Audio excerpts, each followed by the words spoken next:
بسم الله والصلاة والسلام على إمام المرسلين وعلى آله وأصحابه أجمعين أما بعد. Jazakallah khair everyone for joining us. This is a new session that we've started. It's an online monthly interview which I plan to do every month inshallah. I've named it Womb to Womb. And the conversations and the interviews will be relating generally to pregnancy, birth, and general women's health, which I feel sometimes do not get discussed enough.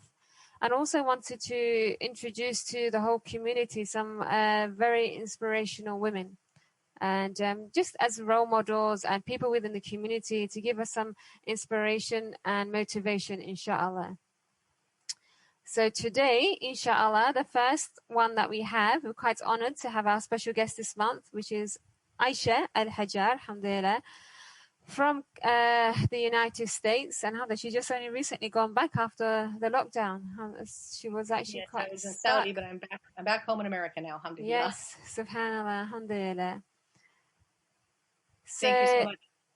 I just want to say that, realizing you're just starting and your, goal is to interview inspirational women, and that I'm the first one that you chose is quite an honor for me, Fariha. Thank you so much. May Allah make me as good as you think. And, we all know Allah is the judge of all things. So I really want to tell you that I'm honored that you have chosen me to interview, and to be the first one to be interviewed is even more special. Thank you so much.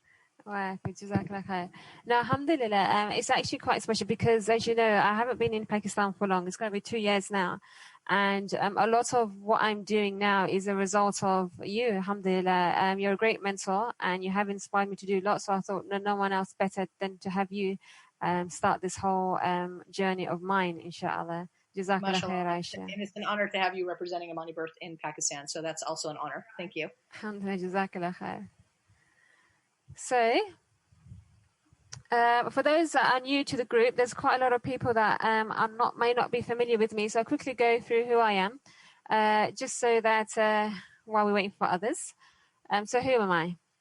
Yes, this is a picture of me and my husband. He's involved in everything that I do, alhamdulillah. So I thought that was quite relevant to having the picture. Okay, so you might be able to tell from my accent, I was actually born and raised and educated in the UK. I did study biotechnology in medicine, so that's my degree. And I went on to work in a hospital. I actually went into respiratory. I actually didn't follow my degree path. I went into respiratory. I was working, so the last place of work that I worked at was at Great Ormond Street Hospital for children. And I think that was my real exposure to children. For those who don't know, Great Ormond Street Hospital is an international hospital that takes a lot of private patients for children with rare conditions. So alhamdulillah. So since then, I had my children. I got married and had my children, and we decided to travel and live in a couple of other countries. So we lived in Morocco for a couple of years, and then we moved on to Egypt for 4 years, and then we came here to Pakistan.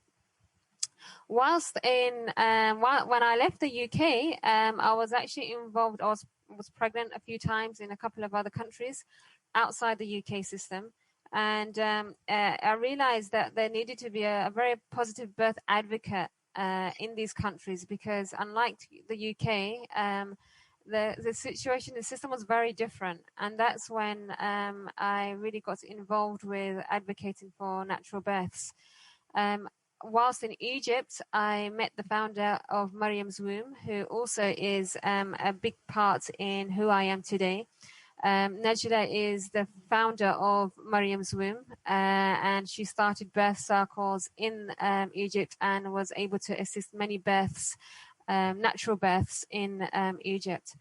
And since then, we both departed. I came to Pakistan and she went back to America, alhamdulillah. And from then, we continuously worked and trying to provide a service in particular to the Muslim world from our experience that we've experienced in these countries.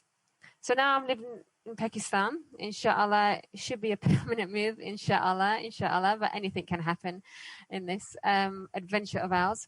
We've just celebrated our 2 years anniversary in Pakistan and quite happy about that, alhamdulillah. I've also actually haven't had a child recently here, so I had a pregnancy and birth. So baby is almost 5 months now, I think. I've lost the count now, but yeah, he's doing well, mashallah. I'm also well schooling and well birthing mum of 7. This is just terms that I've just made up, by the way, to kind of describe what I do. I borrow those. Yeah, just trying to find a word that would make sense. But yeah, world schooling and world birthing, mum of 7, alhamdulillah, mashallah. Also, since being in Pakistan, I realized I needed to do something professionally with this birthing journey, and I decided to become a certified childbirth educator with Amani. And actually, Aisha, I don't know if you remember, but you was actually the first one I told about my pregnancy hair. I hadn't told anyone. That's a perk of my job. That's a perk of my job. I often am the first one to be told. I know. After my husband, it was you, and it was like, I've got to do this course. Either now or never, I'm going to do it now. Even though I haven't had 6 natural births, I felt I still need to do something. And being in Pakistan, there was a very negative stigma associated with birth, and I just couldn't understand it. And I knew if people were going to listen to me, I had to do this properly. And that's when I decided to do the Amani, do the training course, alhamdulillah, which alhamdulillah, have been many successes since the course in my own journey and in many others, alhamdulillah. MashaAllah. My emphasis is a holistic approach to childbirth education. So this is what I try to do here with the people in Pakistan and also globally. I'm an NLP and mindfulness practitioner, and this is something I actually use in my classes and in my anything that I do. And I think it just comes naturally, to be honest, when we talk about childbirth and the education involved with it. So yeah, that's it. And I enjoy reading. I enjoy reading a lot, meeting new people and trying to get fit. Alhamdulillah.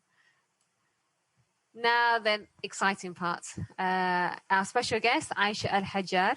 Just a short intro. She is the founder of Amani Birth. It's an Islamic integrated professional and international recognized childbirth education trainer and provider. And when you think about these big organizations out there called Lemees and others, Donor and others like that, and mashallah, Amani Birth is this on this level. Alhamdulillah. You know, that's how big Amani Birth is, mashallah. Aisha is an American revert to Islam. She's a mother of 8 beautiful children, mashallah. And I had to actually work out what your initials were. Your credentials. So I looked it up and I was working through it. So she has a Bachelor of Science in Midwifery. She's a certified professional midwife and a licensed midwife. I couldn't work out what the MSM was though. Oh, Masters of Science in Midwifery. Mashallah. So she also has a master's, mashallah. An international speaker and also the author of the Amani book, which we will be sharing and launching today, inshallah. So stay tuned for that. Inshallah. So now, let's just check on the. I'm going to stop the share now, and let's see Aisha here. MashaAllah. I'm here. We all can see. Oh, but look, I disappear sometimes with my background. I think it's the blueness that does that. Alhamdulillah. Yeah, perhaps. And my glasses have a reflection. But here I am in all of my niqabi cover. I'm, you can't really see my face, but I do like to share sometimes my recording. I don't do it often, but I do like to share my cam sometimes because I want you to know that you can affect other people's lives and do this work and still maintain your modesty and still maintain cover. So I just like to show that as what you might call as a role model for others, that you can do this work even if you are a covered Muslim woman, subhanAllah. Yes, and a lot of people are surprised. They're like, oh, there's a lot of empowerment coming out from underneath that niqab. Yes, and I think it's quite good actually when you hear the voice and you just it's like with me when I'm talking to somebody without the camera and they hear me and think, oh, she's just one of those who do they then? She's an NGO, whatever. But no, actually I'm not. I am a Muslim, hijab wearing, practicing Muslimah who actually is able to do this, just like yourself, Aisha. So I think you definitely is very nice to see you and to see your face, alhamdulillah. So jazakallah khair for joining us. Thank you. And let me just quickly say, mother of 7, mashallah, may Allah bless you and reward you.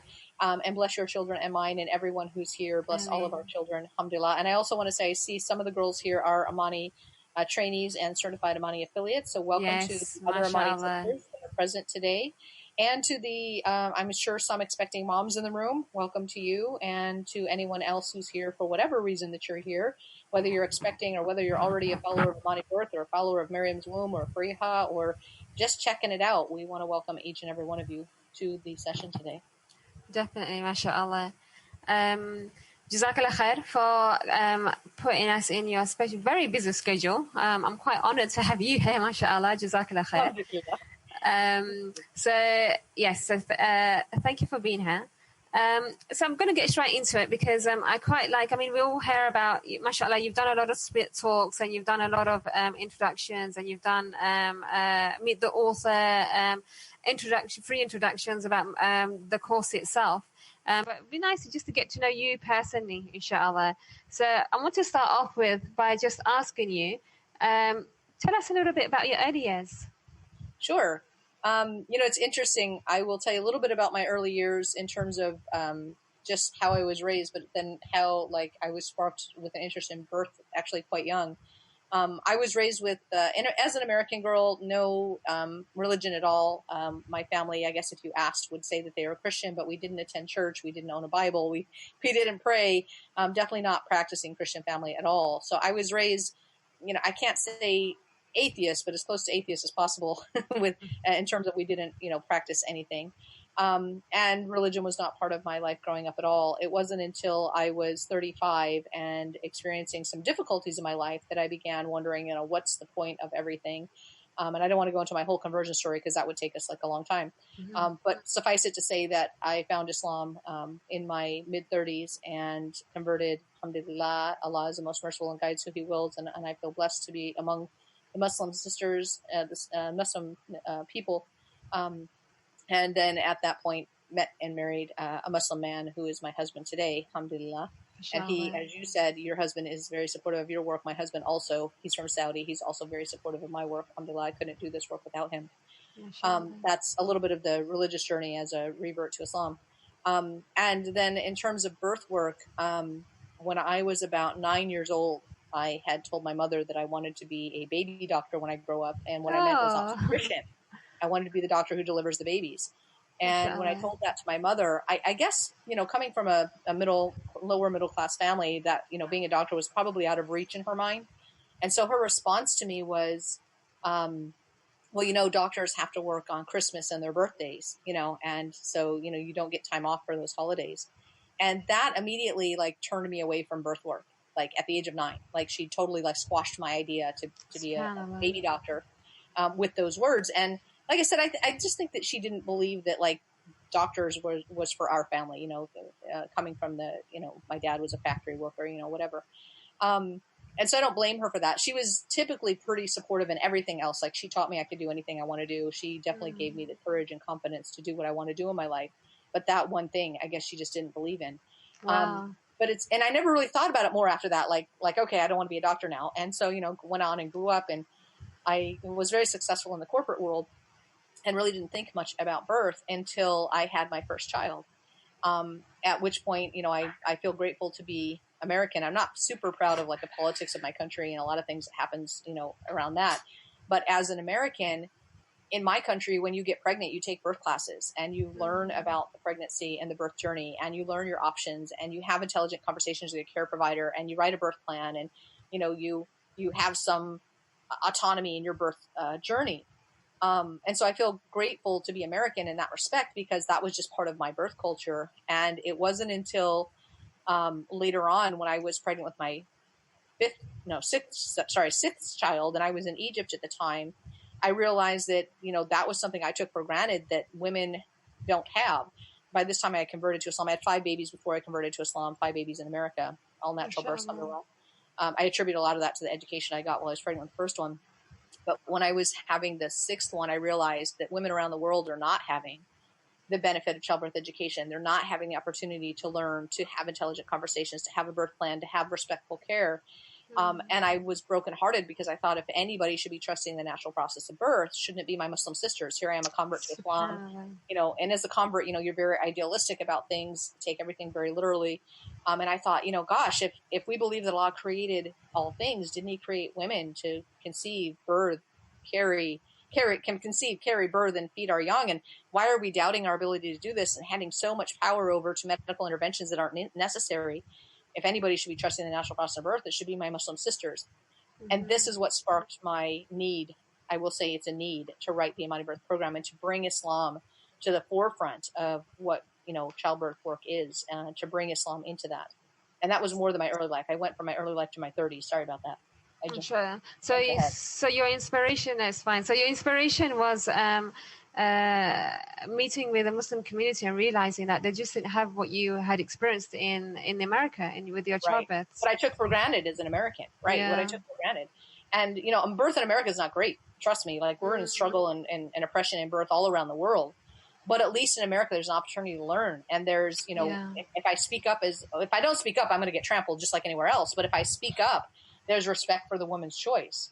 And so at the end of the day, I feel grateful. And I thought, it's not fair that my Muslim sisters don't have this. And even my sisters in America, as Muslims, like, we don't want to take a birth class from some of these other organizations where they talk about, the woman is a goddess and they're playing music and belly dancing and doing all kinds of stuff that, we just don't feel comfortable with as Muslims. And I thought, we need our own program that's tailored to our deen and to our needs, and that brings a lot to the forefront. We're losing God through the birth journey. A'udhu billah. When we're worshiping the woman as goddess, or when we're worshiping the medical practices as gods. So I really wanted to bring the forefront of everything back to where it belongs. And that's, with wisdom of the Creator and his mercy and thankfulness to him for what he's designed us to do. SubhanAllah. Yes, mashallah. I mean, I was going to actually ask you that what if there were already childbirth education classes? I mean, ones that you benefit from when you was in America. Why start something different? Why start something new? But you mentioned because of the philosophy behind some of the others that are out there. And I'll have to say, I'm going to acknowledge, Sarah, your comment in a second in the chat box, but I have to say, my husband is the one who really encouraged me to write my own program. I did start teaching a different program. When I was pregnant with my first child, I took childbirth classes in America. I wasn't Muslim. Religion wasn't an issue, right? Mm-hmm. So I took a childbirth class, and it did me well. It served me well. It got me through all of my births. When it came time to write, for myself, when I decided I needed to bring childbirth education to my Muslim sisters, I started teaching that program. It's what I knew. I started, I enrolled with them. I became a teacher. I started teaching that program. Yeah. But I just found a devoidness in it. I wasn't allowed. The program did not allow you to, America's very secular. You're not allowed to say any words of religion while teaching their program. How can I talk about birth and not say SubhanAllah? Yes. I mean, I can't. And so it was very difficult. That's quite a big thing. It was very difficult for me, and they were very strict, like no religious connotation into, mixed in with our work at all. So that was really difficult. And I also wanted to spread this through the Muslim Ummah, and the people of that organization were thrilled to have it spread across the world, but they weren't willing to come overseas and train. Tell everybody to come to America to train. Well, telling a woman from Egypt or Pakistan or India or whatever, or Saudi, to go to America to train, that's just not realistic. And I thought, I want this to be bigger than me. I don't want to be like the lone wolf here trying to teach the whole Ummah. And so that's when I decided, with my husband's urging that you need to write a program. But I thought, gosh, I don't want to reinvent the wheel. There's already good programs out there. Not to mention, how can I write a program when all I know is this program? And that's why I actually went back to school and did midwifery, because I knew I couldn't write a program different than what I knew if I didn't know more. Right. Exactly. Yeah. So I had to go back to midwifery. I had to go back to college. I went, and it was after I had 8 kids that I went back and I got my bachelor's and master's in midwifery, and I became a midwifery instructor as well. I teach water birth. In fact, I'm doing a water birth lecture on Sunday. That's mashallah. I need to have one more child before I can get into midwifery. Then. Yeah, exactly. One more kid. One more kid first. I got to get to number 8. Anyway, so I teach water birth and fertility awareness and aromatherapy and global health, maternal and child global health. That's what I teach at the midwifery college. But anyways, did the studies in midwifery change your perspective on how you taught or how you teach? Absolutely. One of the things, if you look at any of our competing programs, they're all good programs. I have nothing bad to say about our competing programs. But what I will say is that the difference between Imani with the niches, besides the obvious that it's, that it is a Muslim program, Hiba, your camera's on. I don't know if you mean to have it on. Hiba Zaid, we can see your camera. Anyways, the thing that's huge about Amani, besides it being Islamic, is that it's very evidence-based, very thorough and very evidence-based. And when I talk to people who have taken other programs and then they take Amani, or they take Amani and then they take another program, the feedback I get time and time again is how much more thorough Amani Birth is than the other programs, how much more people get out of Amani Birth on the evidence-based realm. And then tie that into the religion. And to me, it's just a beautiful program. And Yes. Sarah, I want to, there's a comment, Srihaf, I made in the chat box that I really want to appreciate your efforts, Aisha, and thank you for that, Sarah. I have joined the Amani Birth course. I'm assuming you mean as a pregnant mother, and just saw videos on breathing and pregnancy exercise. You put in so much effort, and your video demonstration is so helpful. I'm so glad to hear that, Sarah. It's really a blessing to be able to reach women around the world. You know, here I am, a little American girl. Who would have thought I was going to grow up and affect the birth and lives of people in Pakistan or Saudi Arabia or Indonesia or, you know, anywhere else in the world. And I credit that, of course, all to Allah subhanahu wa ta'ala. But it's such a blessing to know that the work that I do is reaching far and wide, and it is making a difference in people's lives. And when you can change the way that someone experiences their birth for the positive, you've changed their life for the positive. It's huge. SubhanAllah, yes, and when you talk about other competitive organizations, I have to say that, you know, I think it's impossible to talk about childbirth, labor birth, or just childbirth itself without mentioning Allah. It's just Absolutely. the whole natural ability to birth is dependent on our Lord, the one who created us. I mean, Rob, absolutely, yes. So, alhamdulillah, this is why I feel, well, I know, you know, doing something for the sake of Allah, it's going to spread. There's going to be barakah in it, and people will be having empowering births as a result. And it's just fantastic. You know, may Allah accept this work for His sake. You know, if we don't do it for His sake, there's no point to do it at all. So, you know, first and foremost, we want to put our attentions for the sake of Allah, and then, you know, it's my rewards and blessings are far beyond anything in this dunya. Just knowing that people are praying for me, you know, so many moms, you know, because they have these better birth experiences. I know they're praying for me and for our organization, and that speaks volumes, subhanAllah. So, you know, I really want to reach women and make a difference for them, and I pray for each one of them, and in turn, I know that many are praying for me, and that's the bigger reward. And I know a lot of our many affiliates really, once you have done the training, we really want to go out there because it's just something that you instill in us. MashaAllah, you have a very charismatic personality, and I think you kind of instill that into us, and then we end up being just like you. I mean, we really, and I know for me personally, when I was doing the workshop, it was my me time. It was stuff that I really enjoyed. I had my time with you, and it was just so nice. And it was something that was really relaxing, and something that I felt, you know, it's kind of one of those things that you need to have as a life skill, something that you teach everyone. It is a life skill. You can't keep it to yourself. Absolutely. And you come to it, and you know, there's so many eye-opening things that happen in the course of that workshop. You know, people say, well, she had 7 kids. How the heck could she learn anything new? Trust me. Yes. I a changed person. Nobody walks into an Amani workshop and walks out the same person that walked in. It's very life-changing. And it's a joy for me to do it. And it's a pleasure for me. I mean, what better thing for me than to get together like this morning at 6:00 in the morning? I had my, you know, class session 1 with a new group of Amani trainees.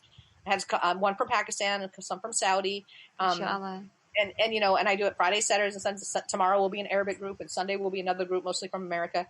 It's like, you know, just sit down, to wake up and open my computer and know that I'm going to spend the next 5 hours with like-minded women who have a thirst for this knowledge and who are going to have their eyes opened over the next several weeks with me. And you know, it's going to change them, and it's going to inspire them to go out into the world and to teach others and to reach mothers I could never reach. You're going to reach Rehab. Look at all the women here today. Like I couldn't have gathered these women, right? So we're reaching women I couldn't reach on my own because of your efforts. And that's the beauty, you know, you pay it forward and you share it, and then someone light the match of passion in someone else. And then you see that flourish in another community that I never could have reached on my own.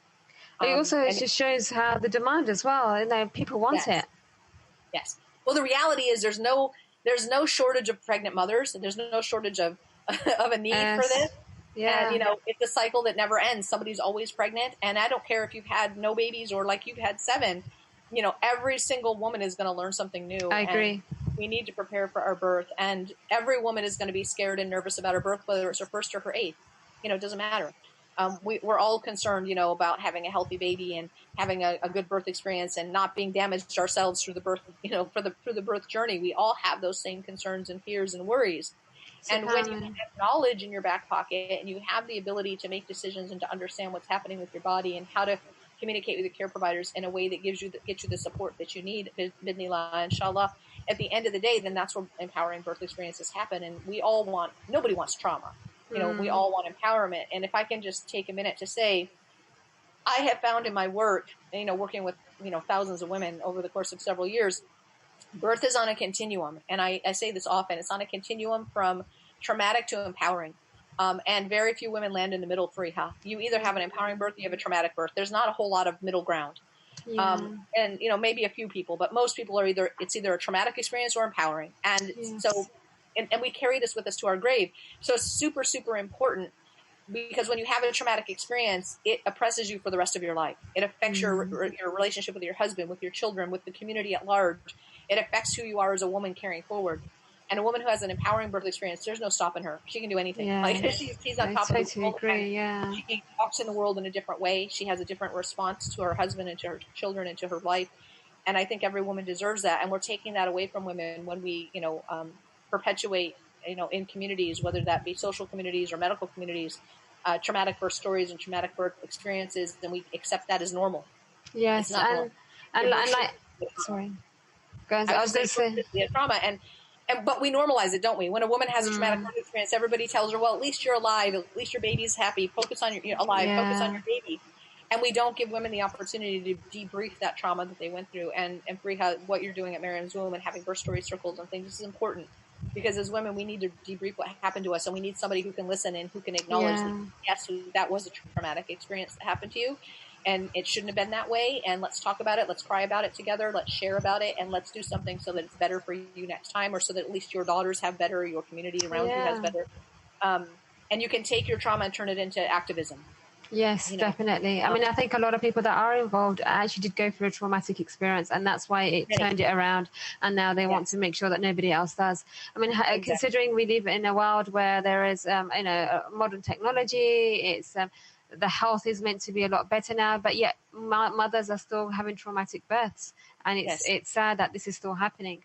And which is why I feel the importance of getting educated or re-educated, because it feels like, a lot of people that come to me, and I'm going to bring this up now, they will say, well, why go get educated? There's doctors, there's women around us that have birthed. Go and get advice from them. You don't need to have a separate course to learn how to birth. How difficult can it be? I wish that was true. Yeah. If we lived in cultures where the medical birth community was supportive of the normal process, then that would be true. You could just go in and relax, and they would take care of you the way that they should take care of you. But unfortunately, you have to understand. And I don't know if there's any doctors in the room. I hope there are, and if so, please, I want you to be very welcomed here. Doctors are trained in the pathologies and problems of pregnancy and childbirth. They are not trained in the normal physiological function of the body. They are not trained to support the normal physiologic function of their body. It's not entirely their fault. Now, and to some extent, it's like, okay, you have the opportunity to learn more and to grow outside of your medical school. But what you're taught in medical school is that birth is a problem, a pathology, a danger waiting to happen.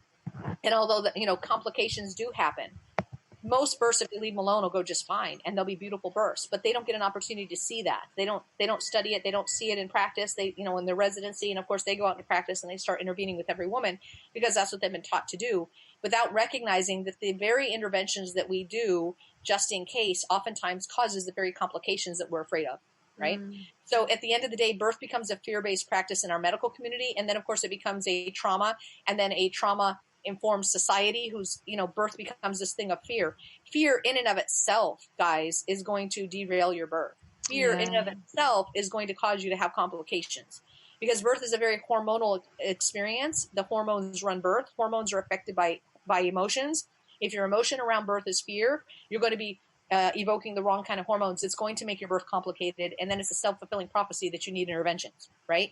So when we approach birth from a place of fear, it's dangerous for the mother and the baby. And then, of course, we Yes. need to be saved by our doctors, where if we would approach the birth from a point of confidence and trust in our Creator, Allah subhanahu wa ta'ala, and keep that faith throughout the labor and birth, most births will go just fine. You know, we need interventions for women who have complications, and they can come up for anybody, and thank God for doctors and their skills when complications come up. But most births are not complicated if they're supported properly, right? Yes, And absolutely. unfortunately, the medical community doesn't spend any time studying how to support normal birth. They study how to intervene with it.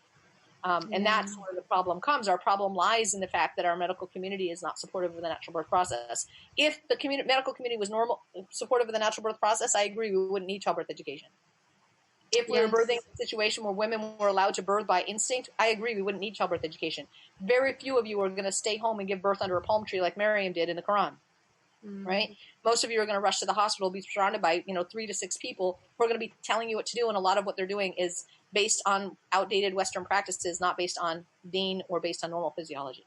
So Yes, absolutely. Subhanallah, you that's why answered you that need one. birth classes, because you need Yes. to know what to accept with wisdom when there's complication, and what to refuse with wisdom. That's going to refuse those things that are going to intervene in your natural birth process. How can you do that if you don't have knowledge? If the Yeah. only thing offered to you is intervention, you're going to just accept intervention because that's all you know. You need to know Unfortunately, yeah. Unfortunately, what's happened is due to media, the stories from our parents, the women around us who also have had traumatic births. Yes. We're carrying on the generation that birth is not an empowering thing. It's something to be fed. It's something Yeah, to if you be don't have afraid to go of. back too many generations to find empowering natural births. In fact, the women in here today, probably their great grandmothers most likely had very empowering natural births. They gave birth Yeah. in the field, kept going, and Yeah. and if they were to see the way that we birth today, they'd be like, "What's wrong with you women that you think you have to lay on your back and whine and cry and be given drugs and narcotics and have your vagina cut open? Like what the heck? Yeah. Birth is not like that, But then your grandmother's generation, I'm assuming at the age of the childbearing women today, probably their grandmother's generation, for sure their mother's generation was intervened with. And so the only thing that we know from a generation or two back is intervention. And we've Yes. lost touch with the woman's ability to give birth. And it's a shame. We've taken that away from our communities. In an effort to help them, we have actually we've gone too far. There's two different dilemmas in the birth world, by the way. This is quite well known. We have what's called too little, too late, too much, too soon. And we're all, you hear the stories out of, like sub-Saharan Africa where women are, dying because they can't get to the hospital. It's, a 6-hour walk to the hospital. There's no transportation and it's muddy roads. And so, they have complications and then they can't get help and then they die on the way to the hospital if they even start making the journey to the hospital. And so you hear this like, oh my God, we need the hospital to save us. Well, yeah, those women starting out have nutrition issues, right? They're already unhealthy starting out. And then as children, they're not healthy. And then they have issues with their bones not being developed properly. So then their babies can't pass through their pelvis because they have misshapen pelvises. And then, so yes, they do need support from the medical community, but they can't get it. So so we're like, oh my God, see, the medical world has saved all these women. Well, yeah, but we could save them even sooner than that if we would just feed them, give them clean water and clean food. But anyways, regardless, too little, too late. They can't get the care they need in time. And then moms and babies die. And then what we have in the industrialized world, America and all of the other industrialized nations, the European countries and Saudi Arabia and what Pakistan tries to copy and what Egypt tries to copy and whatever, is this American model of too much too soon. And so that means that we're intervening with women when there's no need to intervene. And when you intervene when there's no need to intervene, you actually cause complications as well. So you get too little too late, women dying, you get too much too soon, and you have moms and babies, some that die, but more often they'll survive, because they're in that too much too soon. They don't necessarily die, but some do. But what's bigger than that is they survive, but they survive with trauma. Yes. Right? And so sometimes it's physical trauma, sometimes it's emotional trauma, and sometimes it's trauma to the mother, sometimes it's trauma to the baby, sometimes it's both. And most often it's not even necessary. Like the things that we did that caused the trauma weren't necessary to start with. I mean, a lot of it has become routine now and protocol with a lot of these interventions that aren't actually needed. Where initially it was for a medical reason, but nowadays it's just protocol, and no one questions it. And to be honest, and in defense of the mother, because she's been conditioned how are you going to to question think if you don't know? Exactly, and also she's been conditioned to think that she's, the doctor will take care of her. Why should she think anything Doctor knows else? best, and, I don't know how to do this. The doctor will take care of it, and it's we give up our own innate ability to birth when we go down some of these routes. And this is why it's so important not only to get educated, but also to have good birth consumerism, to shop around for a good care provider. I don't care where you live. There's a good care provider. There's one one diamond in that lump of coal. I That, agree. you can find that one good care provider. It takes work. You might have to shop, and you might have to talk to many doctors before you find one. But here's the deal. If you get off your bum in your community and start shopping for the doctors that are supportive, and all of the women, more and more of you start doing that, get educated, start going to your doctors and start questioning, the doctor, the fourth or fifth time they hear the same kind of questions, they'll be like, what's going on? Exactly. And it's going to spark their interest to learn more. And then maybe they'll change their practice because they're starting to hear from the women, right? It's what you call grassroots movement. Nothing really changes until the women take it into their own hands. And how do they do that? We have to have an army of childbirth educators out there who are educating. Definitely. That's what we do at Amani Birth. We teach the teachers so that they can go out and educate the mothers, so the mothers can go out and use their voice in the community. And, the doctors will start to hear things and they'll start to question. Some of them will start to change. And some of them follow the money. Oh, wait, all these moms are going to Dr. Smith because he's the one who's being naturally minded and supportive. I want a piece of that pie. And then they'll start wondering, like, what can I do to bring these mothers to my practice? Yes, definitely. I mean, I had one mum who said to me she went to a doctor that actually recommended, who I supported another mother who actually had a good birth with her. And I spoke to the doctor afterwards, and I said, even though it wasn't something that she was very happy about at the beginning, but it was a new thing for her. Like you said, doctors have traumas when they have to see a natural birth because it's just something that they're not used to anymore. Right? They're not in control anymore. So they don't like that. Yeah. I want to cut you open so I can be in control. Right? Exactly. To sit back and let the birth happen, I feel a sense of powerlessness as a doctor. Yes. I want to do something. Yeah, so she was very hands off because that's what we wanted.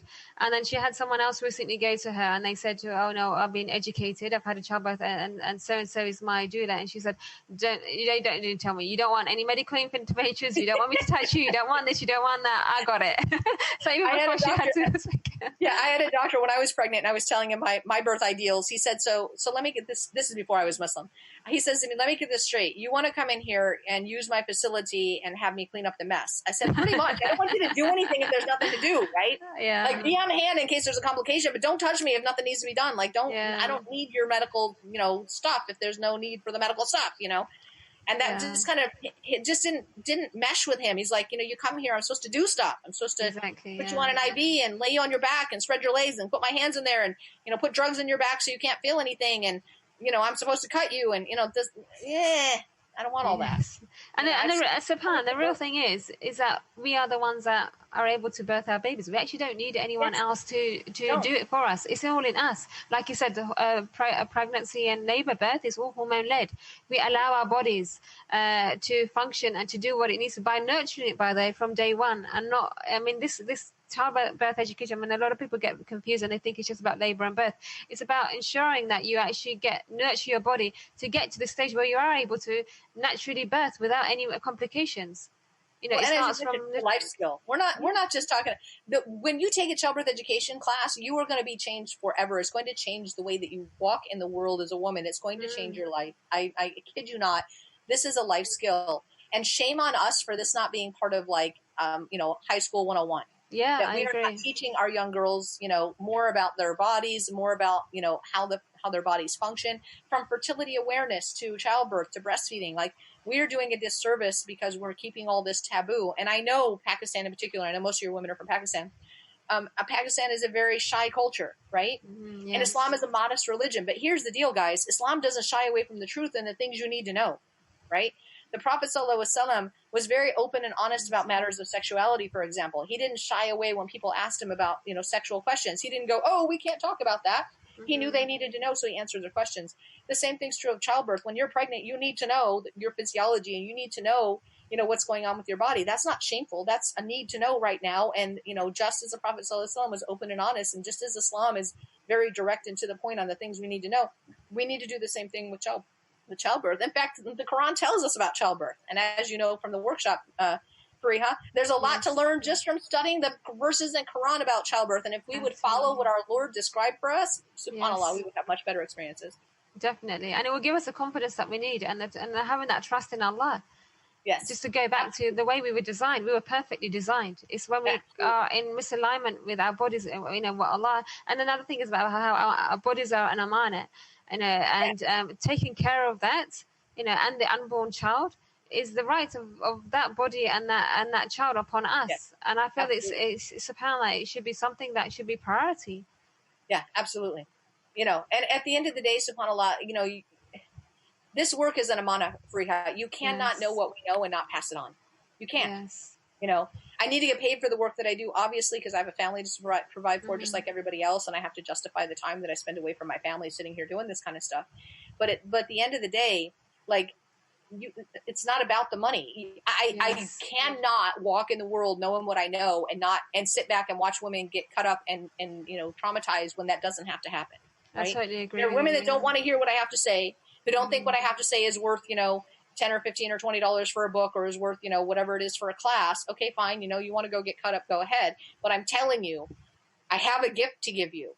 It doesn't cost all that much. It's in exchange for what you're going to get and what you're going to experience in your life. Like, please avail yourself. This stuff is available to you today. It wasn't available to our, you know, foremothers years ago. It's available to you today in a format that's easy to access. There's no reason why women can't get educated today. It's because they choose not to. If they choose not to, khalas, I'm not here to shove it down anybody's throat. It's a choice. Well, I'm telling you, there's a better way. I'm telling you, there's a better way. Yeah, I agree. And it doesn't just affect the birth; it affects you for the rest of your life, and the birth and the quality of your child, at least for the sake of your child. Yes, and the bond that you have with them. And you know, there's an interesting Indian proverb. When I say India, I don't mean like Indian subcontinent. I mean India, like American Indian. There is a famous American Indian proverb that says, if you want to create a tribe of warriors, traumatize their birth. And if you want to create a tribe of peacemakers, then you coddle or take care of their birth. Do you see how profound that is? SubhanAllah. If you want to create warriors, you traumatize them at birth. If you want to create peacemakers, then you coddle them and be gentle with them at their birth. How we are born affects who we are as people and how we walk in the world. How we give birth as women affects who we are as people and how we walk in the world. How we conduct birth in our communities affects the composition and makeup and what our community is. Yes. Imagine if we could fix birth, how much we could fix Earth. Definitely, SubhanAllah. That's quite amazing what you just said there.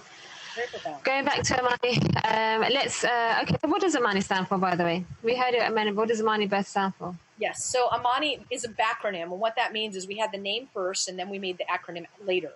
So my daughter Amani is 10 years old. So obviously the Amani program is less than 10 years old. She's going to be 11. So we started Amani. She was born in 2010. We started Amani Birth in 2012. So you can, do the math and figure out how old we are as an organization. When Amani was born, it was a very empowering birth experience. My husband was very involved. He's a Saudi guy. He was not at all, I know it's a long answer to your question, but he was not at all involved in like pregnancy and birth. Like his idea was like, my job is to get pregnant and then drop you off at the hospital and pick you up 40 days later. Like that was his mentality, his involvement. Now he teaches this stuff along with me. He translates all my work in Arabic. Super, super involved because he realized with the birth of our 8th child, he realized just how much how important the father's role is. Anyways, it was him who said to me, because Amani's birth was an epiphany for him. It was he who said to me, you not only have to write a program, but you have to name it Amani. The word Amani in Arabic means wishes.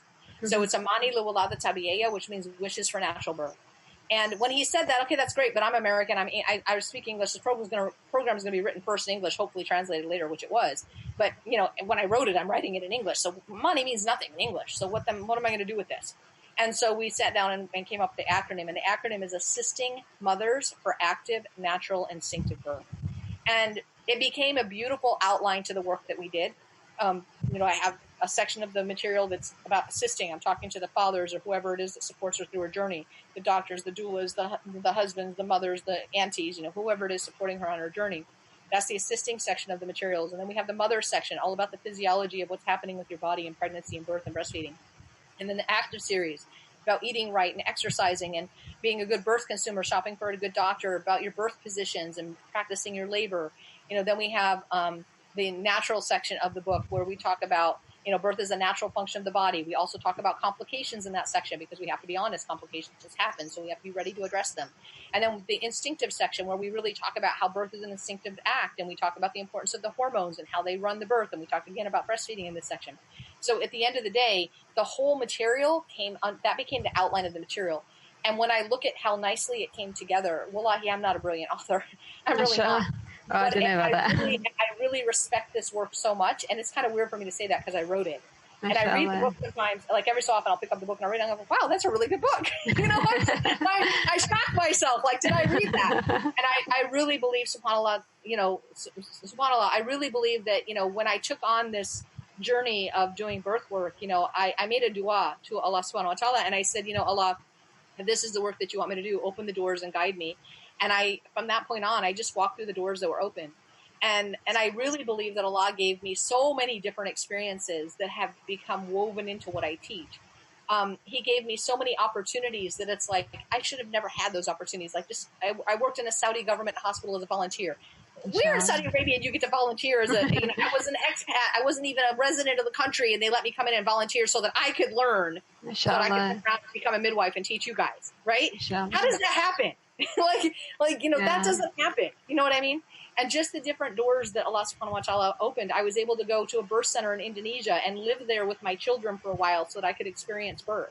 And I got to take my kids with me, and we stayed and we lived in the birth center, and we just did birth after birth after birth so that I could learn what I needed to learn to be a midwife, and then of course to have the experiences I needed to translate that into the Imani program. So at the end of the day, I really feel, when I think about the name Imani, I couldn't name my daughter Imani with the thought of writing a birth certificate if I had tried. Right? And it came together so beautifully. So I really believe that, Allah subhanahu wa ta'ala has his hands in all things, and he is the one to glorify. And this is, I hope that he accepts for his sake, his program. And bidnillah, inshallah, it's reaching the ummah as he desires it to. And I really want it to be a blessing to each and every person who has an opportunity to read our work, whether it be the Imani Birth book, whether it be the Quick Guide for Fathers, which is a nice short version, cliff note version for the dads to read, or whether they take the online class, or whether they take a class face-to-face with teachers in the community. The more they interface with the Imani materials and philosophies, the better prepared they are, and the more likely they are to have an empowering experience. Yes, mashallah. MashaAllah, Jazakallah khair for that. Speaking about men, I mean, with my classes, I do talk. I share my stories with my students, and my husband tends to come up a lot in my stories. And it's quite funny, especially in a place here where it's usually a very taboo and a topic, and men don't actually are present, and to even ask them to be present at the birth, let alone to sit on in a childbirth education class, is like a no-no. It's like, why would you even do that? Yes. But since doing these classes and going through the stories, and alhamdulillah, a lot of them have actually said, oh, could you get your husband to speak to it? Our husband as well. Maybe that because they've seen one other husband, it'll be a manly thing. And that's why we did decide to do a Q&A with fathers only. And I was speaking to my husband about it. You could invite my husband to that as well. Yes, I was thinking of doing that too. And I was just and I was saying to him, because I mentioned about your husband as well, because my husband's he's not Pakistani, he's from Iraq, so he has an Arab background. And they were saying, oh, it's because your husband is not Pakistani. I thought, no, if anyone, he don't know what Arab culture is like. Yeah, it's like there's some things that he would do that he wouldn't do around certain Arabs. It's like, I know this, so if he can do it, anyone can do it. It's and it is education. And well, I want to say a couple things about this. First of all, the father, there's a saying in American culture, look, if you're man enough to get her pregnant, be man enough to stand by her side through the whole thing. But that's a very Western concept. But I want to say this, we understand that, the father's role is huge. And if the mother has the support of the father, it will make a huge difference in her journey, in their relationship, and in his involvement with his wife and child, and in the happiness of their marriage, and in the community at large. And the doctors are more likely to respect the husband than they will the mother herself. I mean, there's a big role for the dads to play. So I want to say a couple things. This is one of the reasons why we wrote you can see it in my background, the Imani Birth, this side, the Imani Birth Quick Guide for Fathers. So the Imani Birth book is a 30-chapter book, and it gives moms a lot of information. I still want them to take the class because there's nothing like live interaction with a teacher. Mm-hmm. But there's the Imani Birth book. Anybody can read that book. It's 30 chapters. It helps moms tremendously get their mindset in the right place and understand why this is important. It gives them a lot of information.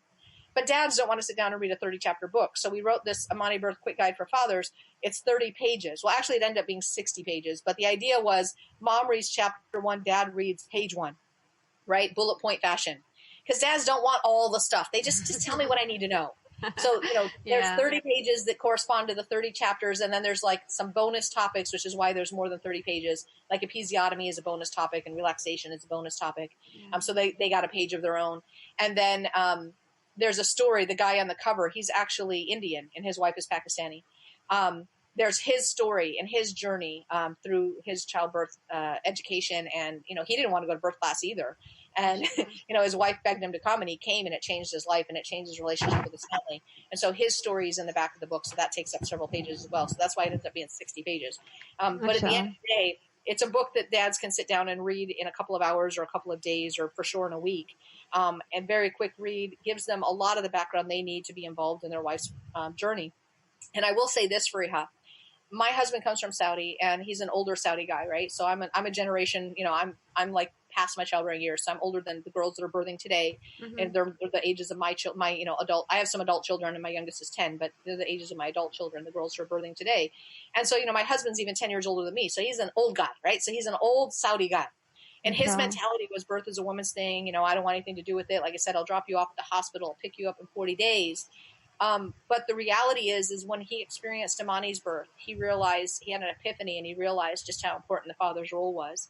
And it was him who said to me, we have to bring this program to my people. And, if you don't do it, Aisha, I'll find someone else to do it with me. So that was like a big push, right? Wow. Like, if I don't do it, I'll find some other one. Right? So, because we have to do this. And he, like I said, is the big driving force behind why we have everything available in Arabic today. Because he translated everything. He knows the work almost as intimately as I do. He can't tell the stories like I can, because he wasn't at the births, but, of all these other women. But he knows all the stories, and he knows all the stuff, and he can teach it almost just as well as I can. Mashallah. That didn't happen overnight. That happened because he realized how important it was. And you know what it is that men are the maintainers and protectors of women. And he used to think, I asked him later, like, he was not involved with the birth of my earlier children. It wasn't until the 8th one. And now he's so involved. So after he got so involved, I said, okay, Muhammad, so talk to me here. You got to tell me, like, what was up with you? What the heck was when you dropped me off at the clinic and you didn't want to be any part of it? Like, how could you not want to be? I'm American. Like, in my culture, men are there. So, like, how could you not want to be at the birth of your child? How could you send me back there with people that don't speak my language? They all speak Arabic back there. How can you send me back there with people I can't communicate with and not be there to protect me? Like, what the heck? What's wrong with you? And he said, I'll be honest with you, Aisha. He said, it's scary in there. Yes. I said, what? You telling me it's scary in there? Hold on, bro.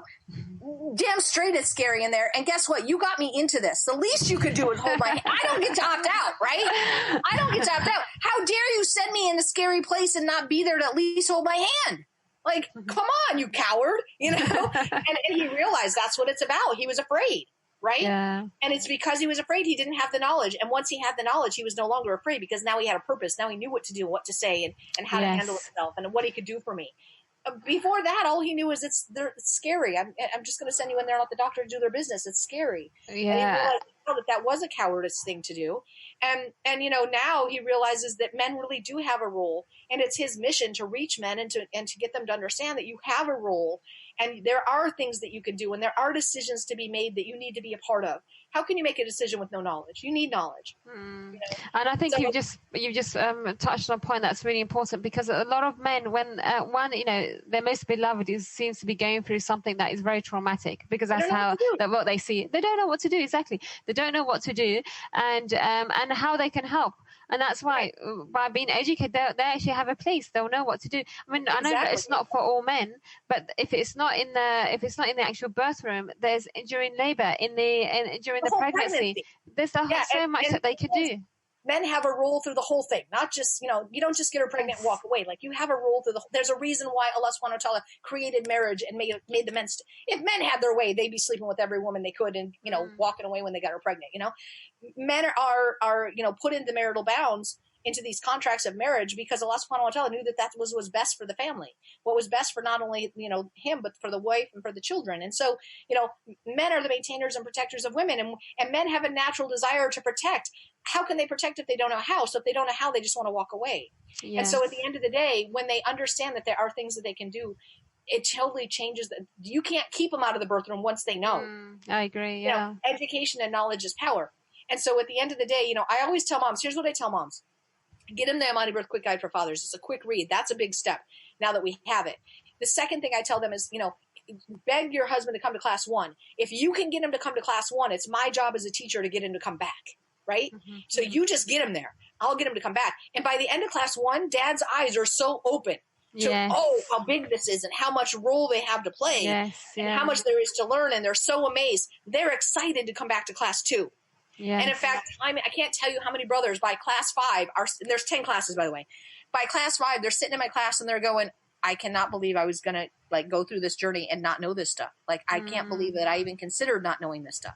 Right. Yeah. And I did a research paper during my master's where I interviewed men who had taken Amani classes. They were not men I taught, so I didn't have a relationship with them. They hadn't been in my classes. But I interviewed men who had taken Amani classes, and time after time after time, they told me, I feel so bad for my brothers in the community who don't get this, who don't take the class, who aren't a part of this. Like, they're missing out on something huge. And they all shamed me, and they said, shame on you that you're not a better marketer, that you don't get classes. And I said, you're right. I suck at marketing. I'm not a marketer. I'm a content creator. I'm not a marketer. Somebody help me with marketing.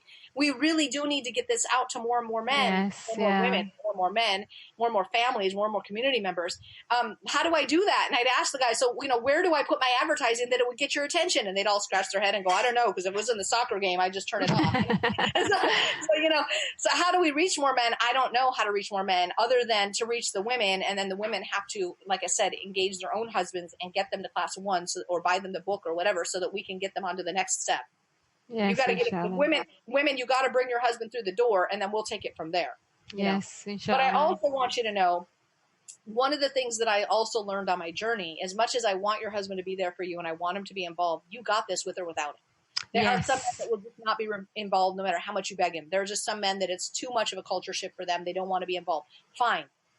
I want you to be prepared so you can do this with or without him. I want him there for you because that's what I believe. Of course, I'm American, but that's what I believe is the best for the family, is for the husband and wife to be on this journey together. And I've seen it time and time again. And I've seen men make 180-degree rotations in how they treat their wives and how important they are and whatever through these classes. It changes them for the better. And at the same time, I know there's some men that are just stubborn that don't want to be there. And I know there's some women that don't want him there for whatever reason. Maybe she's in an abusive relationship. She doesn't want him around, or maybe they just, they're newly married and she got put into a forced marriage and she's not really close to him. There are reasons women might not want their husband around, and I have to respect that.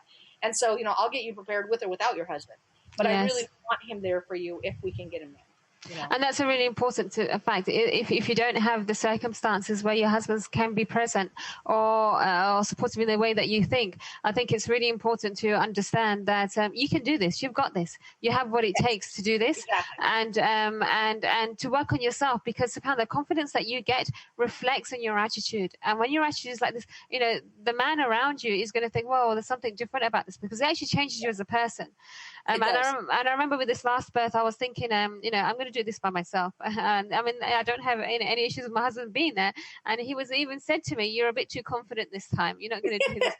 He was worried that every time he'd go away, that I'd go in labor and just give birth and not inform him. So you better not do that. I said, no. But I can do it by myself if I want to. So he was actually worried. But just having them there does make a big difference. And I always say to them that, mashallah, husbands, they can be your best pain relief. Just them being there. And think about this. Who is the person you're most likely used to being in a sexual encounter with and intimate with but your husband? Exactly, yes. The hormones of birth are intimate hormones. I'm not used to being in an intimate relationship with my doctor, right? Mm-hmm. My husband is the one who can help me have the hormones that drive birth more than anybody else. He's the one I feel loved with, right? So hopefully. Nur Farha says in the chat box, suggestions on how to get the men of the community, get the husband to share in a masjid, announcements after salah, maybe even speak to the imam and ask if he can speak on I don't know that word. Kunua, I don't know that word. A 5-minute promo sharing their experience, speak on Juma. Oh, she meant Juma. I will also say this. My husband is a khatib here in the U.S., right? So he does the Friday hoopah every so often. He doesn't do it all the time, but he's a guest hoopah speaker. And I keep telling him, talk about birth. And even as much as he teaches this, he's shy to teach it in an environment where they're not asking for it. Yeah. Right? So it's a good idea, Nur Farha, but I have to say, even my husband, who's so outspoken about birth, is very difficult for him to get up in a hoopah and make birth his subject, right? Yes. Even though he can talk about birth so easy, because he knows this stuff. I have a hard time get a group of interested people to listen, and he's all over it. Go up in front of a group of cold people who aren't interested and maybe aren't having babies right now, and this isn't their interest, makes it a little bit more difficult. It's a good idea, but it's tough to get it done. And I've been invited to speak at women's groups, like during Ramadan and stuff, during iftars. And it's very difficult to talk to a cold audience. To get up in front of a group of women, like I said, who have no interest, they're not pregnant right now. Half of them are not married. Half of them, they're in their 50s and 60s, already gave birth. They're not the birth topic right now. When they're not interested, it's not their topic. It's much more difficult than when you have a warm audience. I'm sure many are interested but shy away. Yeah, I never heard the opportunity. Indeed, though, Yes. tough to be done. Yes. I mean, yeah, I'm not knocking your idea. I think it's a great idea. I'm just telling you that the reality of it is it's harder than you think, because that's not a warm audience. Very difficult when it's not a warm audience. And also remember, there's we've been conditioned to think otherwise. It's like, who are you to come and talk to us about this, about something that we know that for years this is just how it's done. Although having said that, it can happen, and slowly I do feel that if one mother, one couple have an empowering birth, it has a ripple effect. Word gets around. And when a man is involved and like you said, when a man is involved and he understands his role and he becomes empowered as well, he goes to work and tells his buddies. Yes. I remember one of the very first Saudi guys I ever taught. He did not want to come to class. He sat down in the car. He wouldn't come up. His wife was German, and she was crying because she came to birth class expecting him to come to the class with him, and he refused. He sat in the car, right? And so when she came up crying, I'm like, what's going on? She goes, my husband won't come up. He's going to sit in the car and wait for me. And I said, okay, hold on. So I went, Mohammed, do me a favor. There's a Saudi guy downstairs. Invite him up for tea. See, one Saudi guy can't say no to another Saudi guy, right? So my husband went down on the street, invited the brother up for tea, and we got him in the room that way. And we did class 1. And of course, he was amazed. And he came back to class 2 and onward. And in fact, I was still writing the material. I started teaching it before I even finished writing it. And so I was like rushing to write the next class before they came next week, And some of the material in the book actually was inspired by some of his ideas, some of the hadiths and some of the ayahs. He's like, oh, add this to your book. Oh, add this, and he actually, was taking pictures of my doll and pelvis, and he was taking it to work and showing his buddies, oh, when your wife gets pregnant, you got to take this class, check this out, And so this is the brother who didn't even want to come up. And he went from that to being so supportive. And in fact, I was away, and this is in Saudi. We lived in Saudi. I was away in America on a long trip, and I lost contact with my mother. She apparently did something to her internet. She knocked herself offline, and she can't hear or see very well, so she can't use the telephone. So my only mode of communication with her was online. Who was it that I called to go and break in my house and find out if my mother was dead or alive? Was this guy. He went over to my house, and she can't answer the door because she can't hear. So he literally had to break in and go in and find her and find out that she's okay. She just lost her internet. But he was the brother I called, who I consider, it's close enough to me and my family that I was like, bro, call it. I need you to go and check on my mom, And this is the same guy that didn't want to come in my house. Allah guides whom He wills, and when He does bring people to you in your life, it's for a reason. SubhanAllah. Absolutely. I mean, we've been talking about the men. I want to ask you personally about your children. I mean, what do they think about your work? They're both mom and dad are very involved in this work. All of them. It's kind of tough to be Aisha's daughter or Aisha's son, especially daughter, because my daughters, when they get into social circles, I'm a bit of a celebrity in some circles, and they're like, "Oh, you're Aisha El-Hajjaj's daughter." Like, yes, So they've had to grow up with that. And Amani, of course, the namesake of the program. Her name is on the pen, and the bags, and the books, and the side of the car, the van, and everything's about her. And so, she's got her own little celebrity status has kind of made her a little bit spoiled. And then, the boy who's a little bit older than her, it's like, he was only a year and a half when she was born. And it's like, everything's about Amani. Like, what about me? So that, you have all of that. But at the same time, they all respect the work that I do. They've all sat through my classes. I feel kind of sorry for my boys' wives in the future because, my sons are going to have high expectations, like you better give birth naturally, right? I come home from a birth and it's my young ones that'll be like, did she have it naturally? Did she take it? But they all know birth more than most adult people do, and at the end of the day, subhanAllah, oh, Hafsa, welcome. Assalamu alaikum. She's one of our teachers as well. And she teaches the online version of the class. Anyway, so, my kids very much know the material. My youngest daughter, Amani, and my oldest daughter, Sarah, have both been through the training. They both are Amani teachers in training officially, but neither of them finished. They could both teach the material.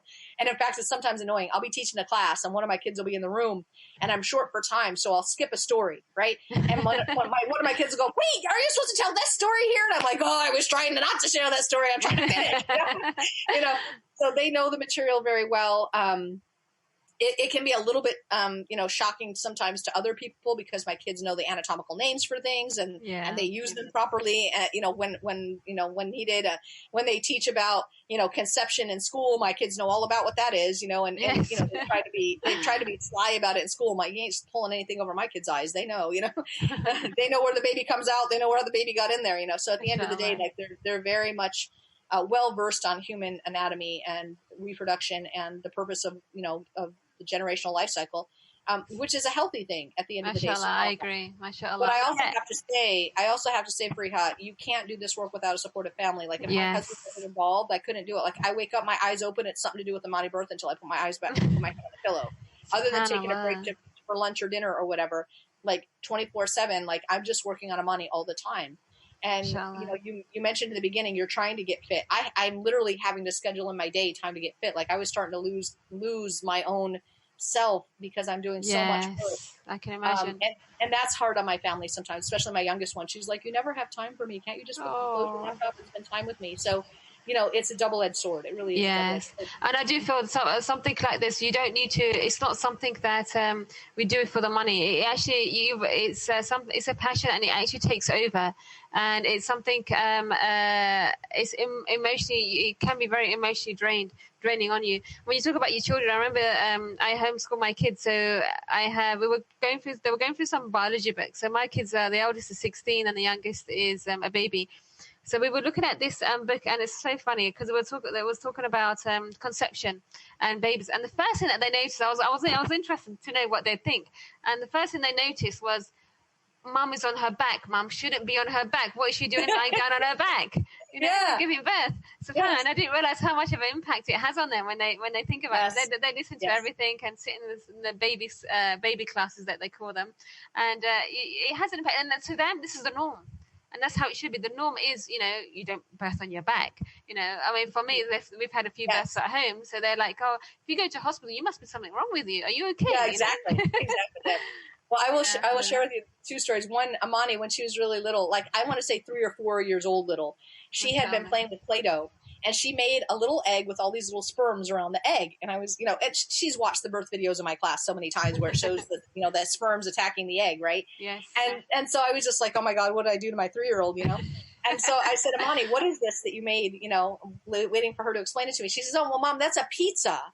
And those are all, the walking sticks, like Moses has the walking stick, the staffs. Those are a bunch of staffs that the guys laid down when they went to get their pizza. I said, of course it is. It's a pizza with a bunch of walking sticks. I get it. So I find that to be quite funny. But another cool thing, my son Hajjar, when he was about 4 years old, one of my students had given birth and she had to go back to work when the baby was very young. And she was an expat in Saudi. She didn't have anyone to watch her children, her new baby, and she's a first-time mom. She's really nervous about leaving her child, and she called me crying, and I don't know what to do. And, I don't trust anybody with my baby except maybe you. And I said, I'm sorry, I don't babysit. But if you want, you can have my teen daughters babysit your newborn. I'll be around. So, I'll be here, but they will be – you paid them, and your contract is with them, and, of course, I'll be here. But I'm not going to be, taking responsibility for your baby. They will. And so that's what ended up happening. So she brought the kid and dropped him off the first time, and he's, very young. And my son Hajjar woke up. He's 4, and he came in the room, and he's like, oh, "We have a new brother." And my daughters were like, "Yeah, Mama had a baby," and he's like, "Woo!"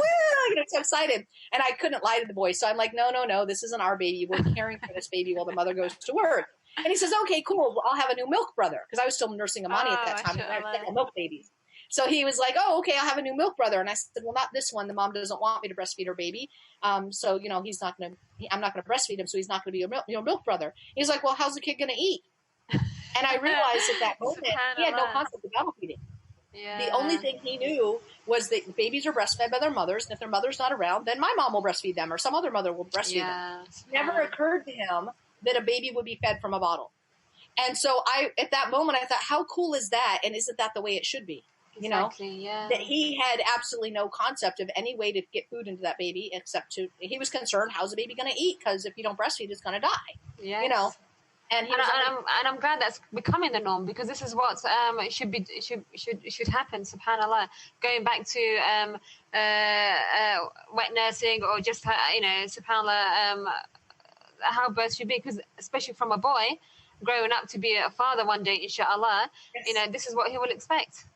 Yes, exactly. Exactly. So, so you talk about the kids, and it's like, I think it's really a beautiful thing that they really have so much understanding of normal physiology and how it should be. Like you said, they shouldn't be on their back, like my kids get that stuff too. So, and how empowering that's going to be when it's their turn. They've got a leg up.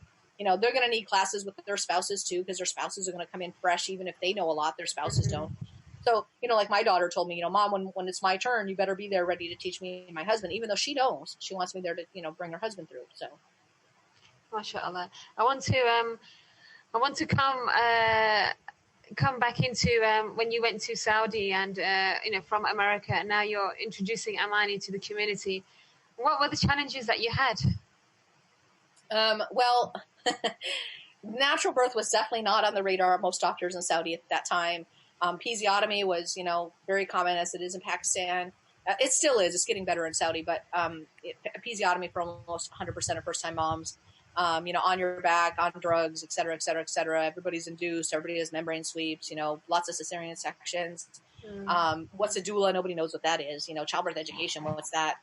So it was very difficult at first. And I will say that in the beginning, most of the clients I had were Western women. So they might be married to Saudi men, but they were mostly Western women because they understood the concept of childbirth education, and they were dying to have a better birth experience than what they were being offered in Saudi. They were all nervous to birth in Saudi, especially those that came from places like the UK where birth is so supportive. Yes. The birth culture is much more supportive.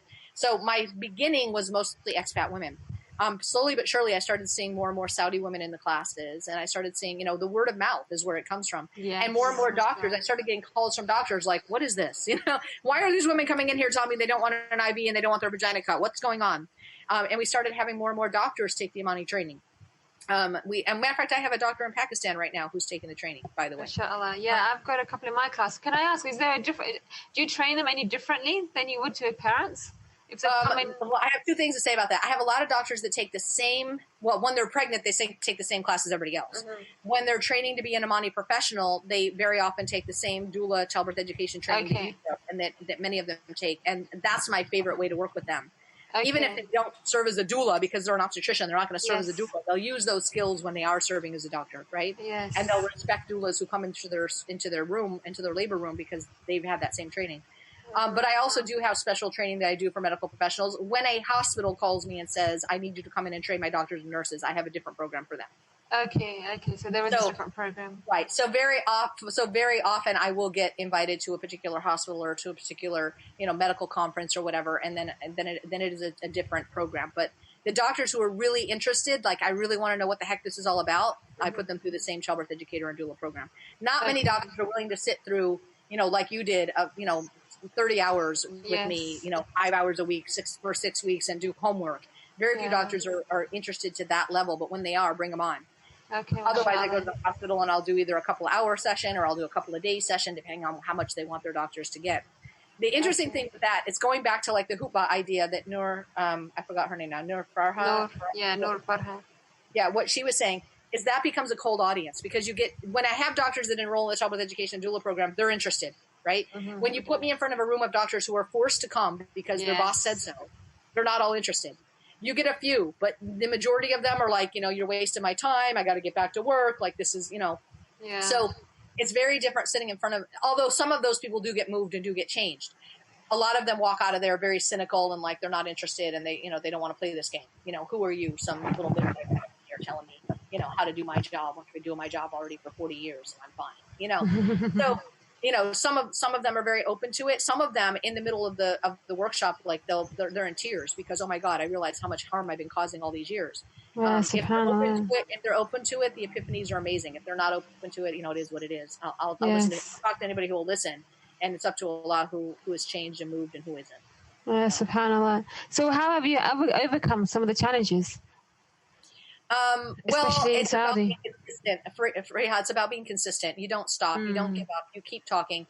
I started blogging. I did a blog called Saudi Birth Story, and I started writing and sharing birth stories. And then an e-zine called Saudi Life picked me up, and I did a column on mothering and on motherhood, which was pregnancy, birth, and new motherhood. And I did breastfeeding. I did a column on parenting. I wrote an article every week. Writing those articles got my name out there. It's kind of how my notoriety started. It also got me comfortable with writing so that I was able to write a book later on. I don't think I could have written a book before that. So a lot, puts you through these steps to prepare you. So at the end of the day, I just didn't shut up. I just, as long as I could, we're told in Islam, if you see an oppression, you act. And if you can't act, then you speak. And if you can't speak, you at least pray, right? And so that's what I did. Where I could act, I would act. And where I couldn't act, I would write. And where I couldn't write, I would pray. Of course, I prayed anyways. But at the end of the day, it's like, birth is in a state of oppression. And as I said earlier, you can't know what we know and not do something about it. Yes, definitely. SubhanAllah, it's just impossible.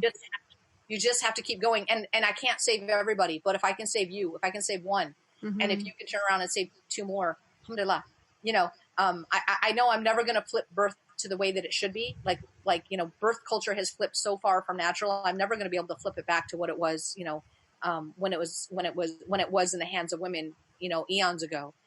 We'll never get it back completely, but we're never going to get anything back if we don't stand up as women and take it back. Yeah, well, I'm quite inspired. I do feel that we can go back there, inshallah, one day. Maybe not in our generation or several generations, but in the future, definitely. Keep doing it after I die, sister, because we got so far to go. I just can't imagine. I can imagine what I want the birth culture to be like. Yes. But I can't imagine achieving it. I can only imagine. Oh, and that's what he's trying to tell me. There's a boy coming in the house. Anyway, my son's over there mouthing to me. I'm like, what are you saying? Anyways, I know that, I don't ever expect to be able to totally reverse the birth culture, but somebody flipped it to what it is today. It wasn't like this always. And somebody flipped what it is today. So we have to do our best to flip it back as far back as we can. Well, this is stepping stones. This is the way towards it anyway, inshallah. And we will get there. I can't go to my grave not trying. Yes, absolutely. And we are accountable for what we do and our intentions, inshallah. So regardless of what happens in the future for generations to come, if it happens, inshallah, it will happen, then your reward is there. I mean, may Allah accept from each and every one of us and give, like I said, each and every one who is still to come up in the birthing journey in their own lives, give them the empowerment that they deserve. Inshallah. I mean, going to be wrapping things up a bit, and then we'll have an open Q&A at the end. So save your questions to the end, inshallah. One of your favorite success inspirational stories to date? I'm sure there are many, but what really comes to mind right now? I guess I want to go to Dr. Dea. She is, I share her story often. Yes. She is a woman in Indonesia. The very first workshop I did when I started training other people to teach Amani birth was in Riyadh, because I lived in Riyadh. The next workshop I did was in Indonesia. And I had this couple in my class. Dr. Dea was amongst them. She's a dentist, and her husband is an English teacher. I'm doing a class of, I think there was 28 people in that class, plus a bunch of husbands. So it was a big group. And it was via translation, because most people in Indonesia don't speak English, right? So all the material had been translated to Indonesian language before I got there. I've got a translator. Very difficult to teach via translation, especially one of my first workshops. And, this couple both spoke English, so I was able to connect with them more than other people in the audience, because when I would say something, they would like nod their head or laugh or respond, everybody else in the audience said, say something, then the translator would say it, then they'd nod their head and respond, so it's not the same kind of feedback, So I really connected with this couple. Well, come to find out, she was pregnant, early pregnant, not showing yet. And after the class was over, I found out that she pulled me aside, and she had brought her mother and her father and her two older children to meet me, because she was so inspired. She wanted me to meet her family. And she's like, Aisha, before you go, you have to meet my mom and my dad and my kids and, whatever. And I'm like, okay. And what I found out was she's a very small woman. Indonesian women are small, right? So she's tiny, like what I would say the size of a 12-year-old, right? What I would consider a 12-year-old. It's a tiny woman. And when she got pregnant with her first child, she was told, oh, you're too small to pass a baby. You have to have cesarean. And she's a doctor. She believes in the medical world. So she just, hook, line, and sinker bought into that line of story. And she's scheduled her elective cesarean section. But she's asthmatic. So when they gave her the anesthesia for this surgery, she had bad reaction to anesthesia. She ended up hospitalized in ICU, almost died because of her reactions to the surgery, anesthesia. And she ended up in the hospital, not, of course, able to bond or be with her baby in those first days. I don't remember how long she was in the hospital, but anyways, that was her first birth experience. She got pregnant with the second one, and of course, you're too small to have the first one. You can't have the second one either. So, she had, another cesarean section, had another near-death experience, another ICU experience after the birth. I think she was in the hospital even longer after the second one. And they had wanted a big family, and her husband was like, no, no, no, no, no. Like, I almost lost you twice. Like, halas, we have a boy and a girl. Halas means finished. We have a boy and a girl. I'm done. Like, I don't want to lose my wife. Like, I'm going to be satisfied now with just this boy and girl, even though I wanted more children.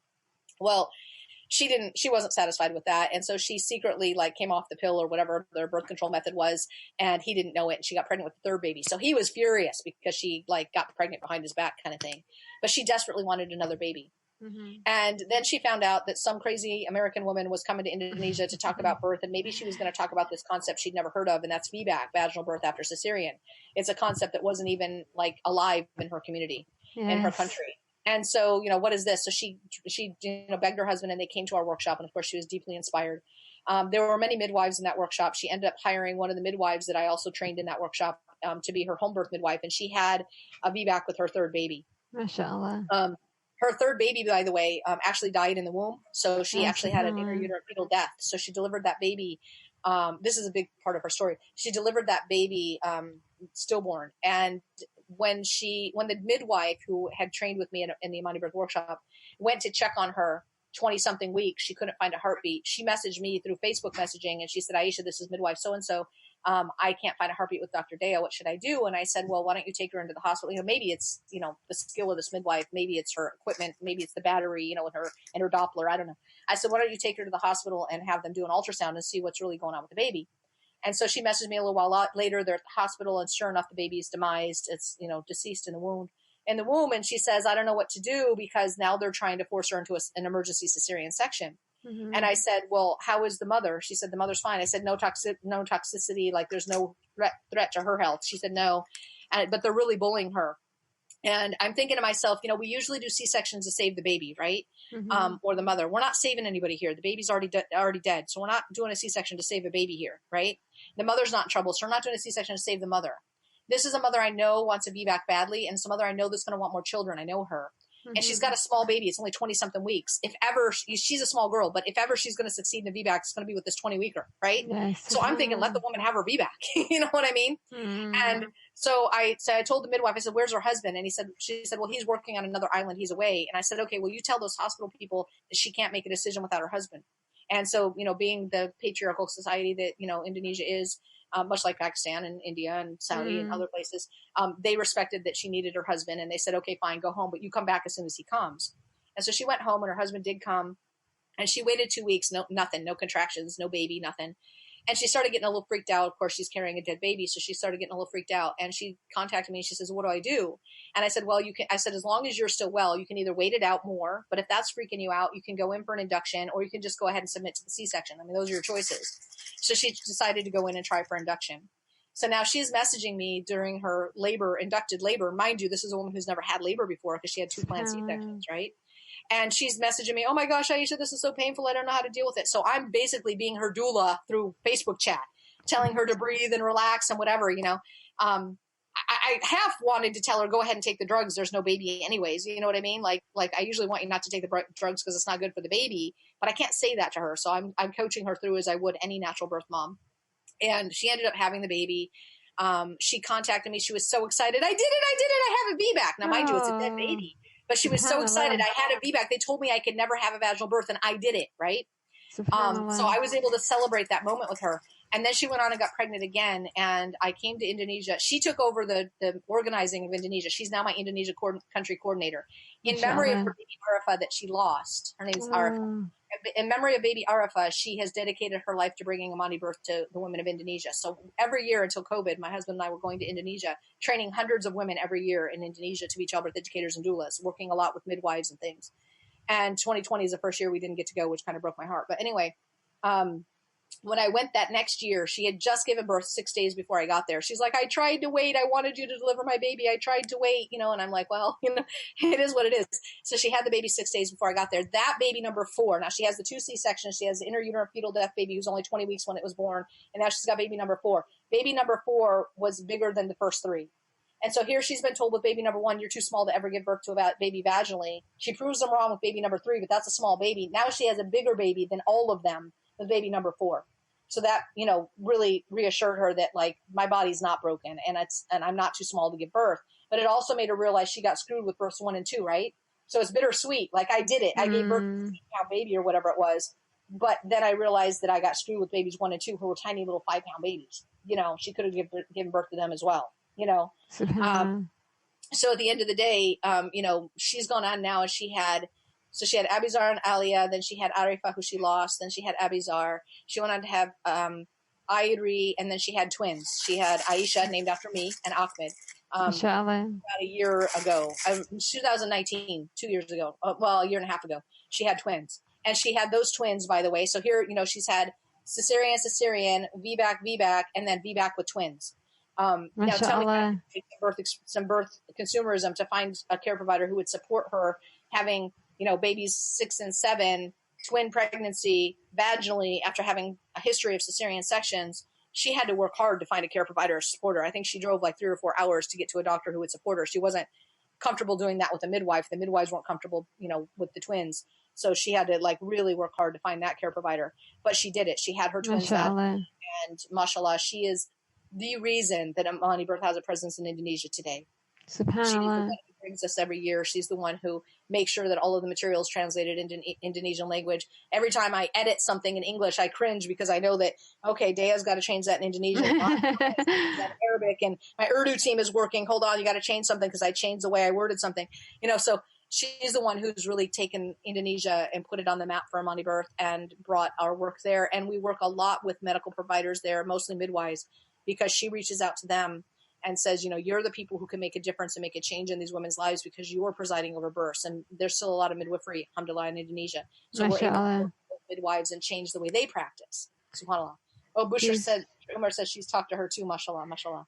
She's mashallah, she's very a very beautiful, mashallah, and in everything that she does, I think Dr. Dia, mashallah, alhamdulillah. And I see Noor Farha said, can someone share the latest post on milk babies if there's any? I got dropped. Okay. I don't know what you mean by the latest post, but I was talking about how I have milk babies. I was talking earlier about how I have milk babies. We can bring that up again if not, if you want some more clarification, inshallah. Okay, alhamdulillah, jazakallah khair. One more thing. What is how do you feel about Pakistan then? How do you feel? Oh, I think Pakistan is much like Saudi when I started, much like Egypt when I started. There's not a lot of support there. But that's going to change because we have more and more of you girls on the ground. When I did the first workshop, I worked with a lot of Pakistani women in Saudi, right? And they all were telling me, please come to Pakistan, please come to Pakistan. And I really wanted to come to Pakistan to do a workshop. I used to always do them face to face. And it was just really hard to get organization in Pakistan, to get somebody to organize it. I got to have somebody on the ground who's, getting the place ready, who's getting the people interested, who's, collecting the money, who's going to, arrange for my travel and my tickets and my hotel and all this. Like Dea does in Indonesia. Like I just show up and teach. She does all that groundwork. I needed somebody like that in Pakistan. It was hard to find. And then COVID hit and it's like, forget it. I can't travel now, And so when I started teaching online, it opened up the doors for the women in Pakistan to start taking this training. There's a few women in Pakistan that took the training with me in Saudi or one in UAE, for example, who moved back to Pakistan. So we had those girls there, a couple of them. And now we have more and more women who are taking the training online. And I just see bright future for Pakistan because the more, like I said, it's a grassroots efforts. The more of you that are there, that are out there teaching and sharing and doing venues like this for IHA and opening the doors to other women to hear about it, then it's going to open the opportunity for them to get the Amani Birth book and at least get that knowledge, whether they're pregnant or not. That book should be on every woman's bedside table, frankly. And so it gives the opportunity for the community to start learning, and it gives the opportunity for mothers to start demanding their rights in childbirth. And then that piques the doctor's interest in supporting. And so at the end of the day, I that's how it starts. And it's all of us collectively, our voices, and understanding, oh my gosh, like it could be different. And then demanding that difference that is basically our God-given human right. I've seen the difference where attitude of women are changing. Even if they haven't taken the classes, their attitude has changed, mashallah, to actually accepting something new now. So there's definitely a big wave. Exactly. And it's going to change. It's going to be easier. Think about, we're blazing trails in Pakistan right now. It's tough to build a new path, isn't it? Yes. But think about how the benefit of the mothers who do get the benefit right now, but think about the mothers of the next generation, how much easier for them, inshallah. Definitely. Noor Farha says, my cousin recently gave birth a few months ago in Pakistan, C-section, and a few hours after the operation, she was told she needed to stand and walk. They made her to do that. She bled pretty bad. what's the logic here? It is normal to want them to get up and move because otherwise we can end up with clots that could lead to stroke. So we do want them to get up and move quickly after birth. So there is logic in that. I don't know if there's logic in the reason why she had the C-section, and I can't question that. But after a C-section happens, it is important that we get up and move as quickly as possible because we don't want to have blood clots that turn into a stroke and death of the mother. So that's why they did that, Nur Faha. Maybe they could have done it with more compassion, but that's why they do it. Okay, let's go into your book. Alhamdulillah, you've got a book. So for those that can't do the class or just need some, for me, I'm a reader. I love books, and I think it's something very important to have in every bookshelf in your home.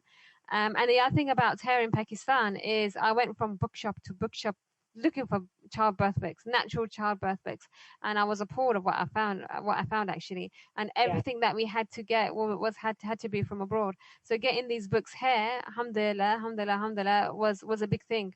It was a big thing for me, and just getting them out. Thank you for facilitating that. We actually had, it's interesting, we had printed 1,000 books in Malaysia many years ago, and they've just sat there. We haven't really been moving them. So they haven't really been selling much, and Riha's like, we need books in Pakistan. I'm like, well, how can we get them from Malaysia to Pakistan? Because I've got like these 1,000 books that we printed and they're sitting in Malaysia. And then somebody was moving from Malaysia to Pakistan and allowed us to put a box of like, 200 books or something. Yes. And she put them in with her cargo and shipped them to Pakistan. So now we have these books with Fariha in Pakistan. There's only 200 of them. Yes. So first come, first serve. They're not going to last that long, I don't think. I hope not. I hope that they get out to the people. And so at the end of the day, subhanAllah, the books are there. They're on the ground. You can always read them online. We have the online version, but I don't know. I like having the book in my hand. I like to be able to like fold the page down and dog ear it, the important stuff. I like to be able to highlight. I have a relationship with my books. So I like, any books that I own or that I have. Me too. And so, in fact, I just left Saudi Arabia and I had to leave all my midwifery books behind, and it just broke my heart to leave my books. It's like, even if I never open it again, like I have a relationship with that book on my shelf, So it's difficult, the relationship we have with our book to imitate that when you're reading it online. Although you still get the information, reading online is definitely a valid option and an immediate option, which is important for our girls today who are internet girls who like, I want everything right now. They can read immediately online. But now we have some books sitting in Pakistan, subhanAllah. Yeah, and I think that's something else about this book in particular is that it's something can be used as a reference. It's something that you always go back to. Yes. Which I think is really important because you can go through the course and you can hear things, but you need to be refreshed sometimes, or you need to go back. Sometimes when you read something again, you get something else out from it. Absolutely. The more you read it, the more you learn. You see it from a different perspective, subhanAllah. So just having this book in your hands is the book. And for those that are cold to this whole idea or not able to get your husband to join in, what can you do? You can gift them this to them, subhanAllah. Just opening the first pages makes a big difference. So the book, mashallah, talks about Aisha, she writes it very well. And she talks about her all of her births in there and how she started. And it's an excellent, mashallah, book for parents. Just a general guide to natural childbirth. It covers everything that you would need following the Amani protocol. And definitely a must for every home. So I know, by the way, these hard copies are not pirate copies. This is the original authentic books. I know there are lots of pirate copies of books here, and it's not something that we encourage. So this is, mashallah, to have this hard copy in our hands is a rare opportunity. And especially in times of COVID, when it was it's very easy. You just fill in your details, make payment to a Pakistani bank account. So it's all in rupees, inshallah, making it easy for you. And then we'll arrange the collections or the mailing out to you, inshallah. So the Wombs in Bloom is natural childbirth education class, which includes the full Amani birth Blessed Start course, which is online. So you actually have 1 year access to all the videos. So you go through, you do the course, and then you still have access to it for a year. So your partners, your husband, your family, whoever is going to be there to support you can have access to that, and you can do that in your own time, inshallah. I have a holistic approach to it, which is natural and undisturbed. I share all my birthing stories, and there's a lot of things that I do to relate to the Pakistani culture here. and to encourage those that feel that they can't do it, because that's what everyone said to me when I first came, when I was doing this and I was telling people about this. Pakistan is not going to change. The doctors are not going to change. Yes, they will this time. Yes, it wasn't the case. Alhamdulillah, we've already had births. We've already had births where the system has changed. So you can do it. I've done it here. You can do it here, and others have done it here. And just the change in the conversation that we have with people now is different. Whereas before we could not even speak about birth. It was too traumatic. Now people are laughing and joking. We have a birth expressions on-site event, and alhamdulillah, the women are mashallah opening up. It's like we could not, it was just going on over for, I think we went over for an hour and a half, just because they had so much to say. Subhanallah, that's what happens when you make someone quiet for so long. They're just bursting. Subhanallah, give them an opportunity, and they need it. So in addition to the Abani Blessed Start course, we've also got a bonus Q&A private group session with Dad Doula. Dad Doula is going to be a father addressing questions that fathers have, which I think is very important. They also have free access to the cervical secrets. This is what I've been starting to do with my students, where we have a monthly Q&A session with a guest speaker. So we had a student midwife last time, Samreen, and she spoke to our students about nutrition. And it's just a private Q&A that they get to have with someone in the community. Samreen is also from Pakistan. She lives in UAE, and she's an Amani birth childbirth educator and doula. She also works for me. She's actually my executive assistant, one of my executive assistants at Amani Birth. So I'm glad that you had Samreen in, and she has been so inspired by everything that she's done with me that, like you said, she is now a midwifery student on her own journey to becoming a midwife, mashallah. Yes, mashallah. And for those that want one-to-one, you can contact me directly for shorter classes. And alhamdulillah, basically, there's no reason not to get educated now. We have on-site, we have online, we have one-to-one, we have everything now. So this is your time. Now, it's not something, and it's very affordable, by the way, at 10,000 rupees, which is this is very discounted for Pakistani residents. So please, you need to absolutely. I mean, if I was doing this in America, I'd be charging $900. So exactly. Yes, I don't know what that is in rupees, but I know it's a lot more than 10,000 rupees, right? Yes, subhanallah. So sign up, and the details are all on the sign up sheet, which I'll send out now too, inshallah. I just want to move on though, so that we can get some Q&A with our lovely Aisha while she's with us. I know it's running late, but if anyone does have any questions, we can go on, inshallah. And while the questions are going, I'll send out the information out in the chat group. So let's go, Aisha. The audience, if we have any questions, or Aisha, if there's anything that you want to say. Okay, Aisha, while we're waiting. I'm impressed everybody hung on for so long, mashallah. You had a good mashallah. To the end. It's hard to keep people engaged and interested that long. So alhamdulillah, I appreciate everybody staying and paying attention till the end, mashallah. Mashallah, you had a lot of gems to share, inshallah. So what will be your... Hafsa was asking if she could buy some of the books and gift them. So yes, inshallah. I want to address Sarah's question. Go ahead. She said, why do they ask women to stop eating and drinking? And remind me, I want to come back to the Pakistani bank account that you're paying for the books to. Let me come back to that. Okay, don't want to forget Priha. Why do they ask women to stop eating and drinking during labor? Is there any medical reason behind that? No, it's a fear-based Western medical practice that's outdated, Sarah. Somebody along the line had the bright idea that, maybe we should not let women eat or drink in labor because maybe they'll end up with C-section, and we'll give them a general anesthesia, and then they might vomit during their general anesthesia, and then they might choke on their vomitus and die. That's where it comes from. So it's a fear-based practice. But let me point out, it's a fear-based practice that was never founded in the evidence or in good scientific practice. Number one, we have an issue where when you get pregnant, one of the things Allah subhanahu wa ta'ala does to protect the pregnancy is He slows down your digestion and your circulation slow down. So that when you eat food, it stays in your intestines longer so that your body can pick up more nutrients. So even if you don't eat more food or better food, well, not better, but maybe if you don't eat more food, your body will still pick up more of the nutrients of the foods that you eat because your digestion is slowed down. Now, because of that, if you ask me to fast in labor, because you're afraid I might have a C-section. Number one, you're already telling me you don't trust me to have a natural birth. You're already putting fear in your head and mine that I'm going to be the C-section. Number two, which is not a good thing to start off with. Number two, if I'm going to vomit, I'm going to vomit anyways, because I'm going to vomit what I ate yesterday or the day before, because my digestion is so slow in pregnancy. So asking me to fast during an 8, 10, 12, 14-hour labor doesn't matter, because I still have food in my tummy from yesterday and the day before. So you're not really saving me from vomiting by making me fast during labor. And labor is one of the most challenging, physically challenging events you're going to go through in your life, and you need fuel. And trust me, no woman wants a burger or pizza. And of course, I must be American because I say burger and pizza. I didn't say biryani, right? Nobody wants a big bowl of biryani when they're in labor. If anything, I'm talking about, having some dates and some water. That's all I can get down her, right? When she's in hard labor. So nobody's asking for a big, plate of rice and chicken. So at the end of the day, not eating and drinking not only has no foundation in the evidence, it's also a harmful practice. That absolutely makes it much more difficult for the women going through labor. And it's a practice that needs to stop. And I lecture doctors about this again and again and again, and I show them the evidence, and some of them will accept it and change practice. And some are like, no, she might vomit during C-section.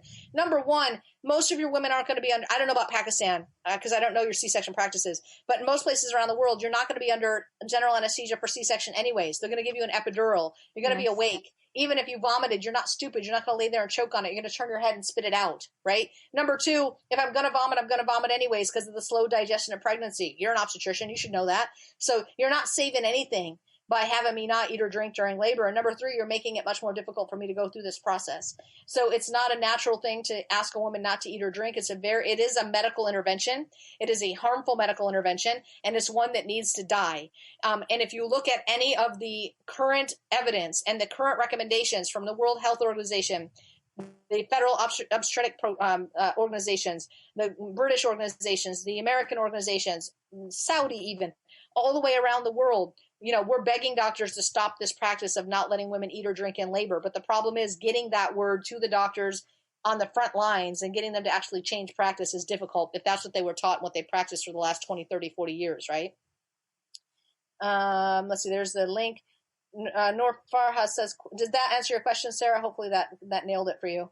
Noor Farha says, exercise during pregnancy, what kind at each trimester should be done? Also any particular exercise to prep before pregnancy? Yes, absolutely.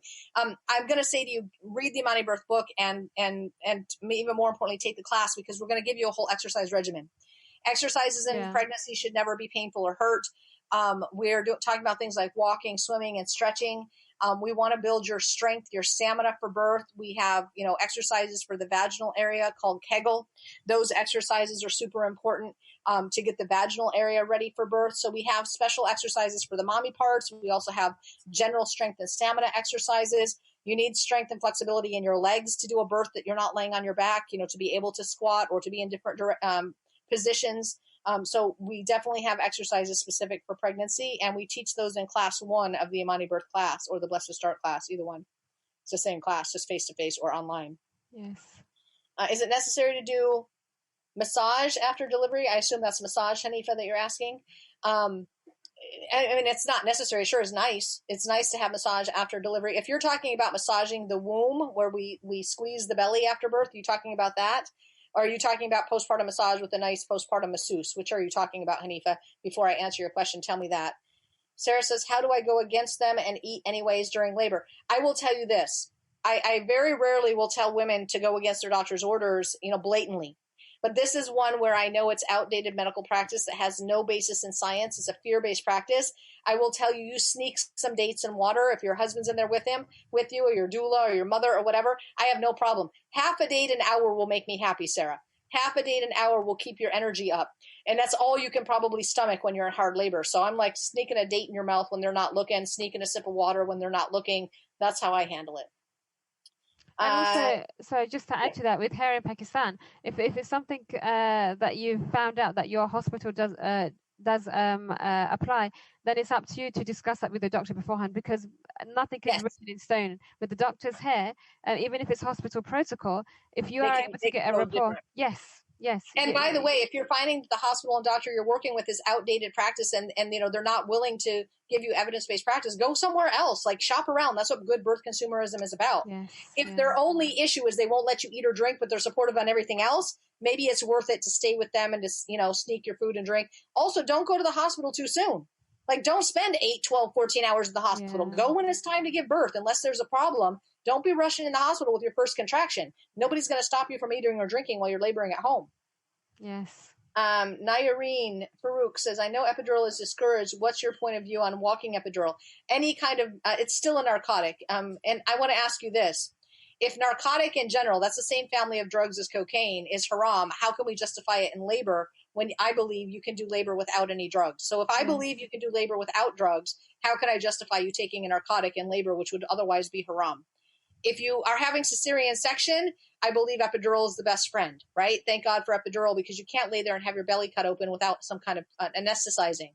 But if we're talking about normal vaginal birth without any complications, especially, I truly believe you can do this without drugs. So I don't know how you can accept a haram drug when there's other ways, there are natural ways to cope with the labor.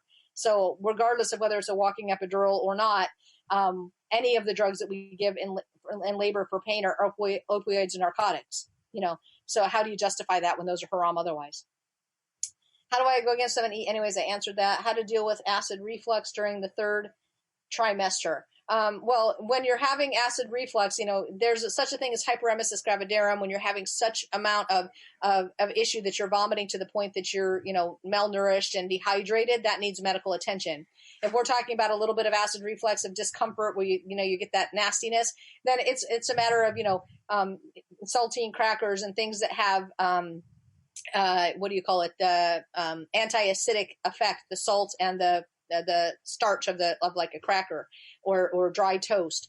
Having those before, a little bit of that before and after your meal can make a big difference. Does the cervix shorten always end up in a preterm labor? Not necessarily. The cervix is long, so she's, we all know the cervix has to open to 10 centimeters, but it's also long during pregnancy and posterior pointed towards your back. Some women do have an issue with an incompetent cervix. Well, it will shorten and open early, and she'll have a preterm labor, right?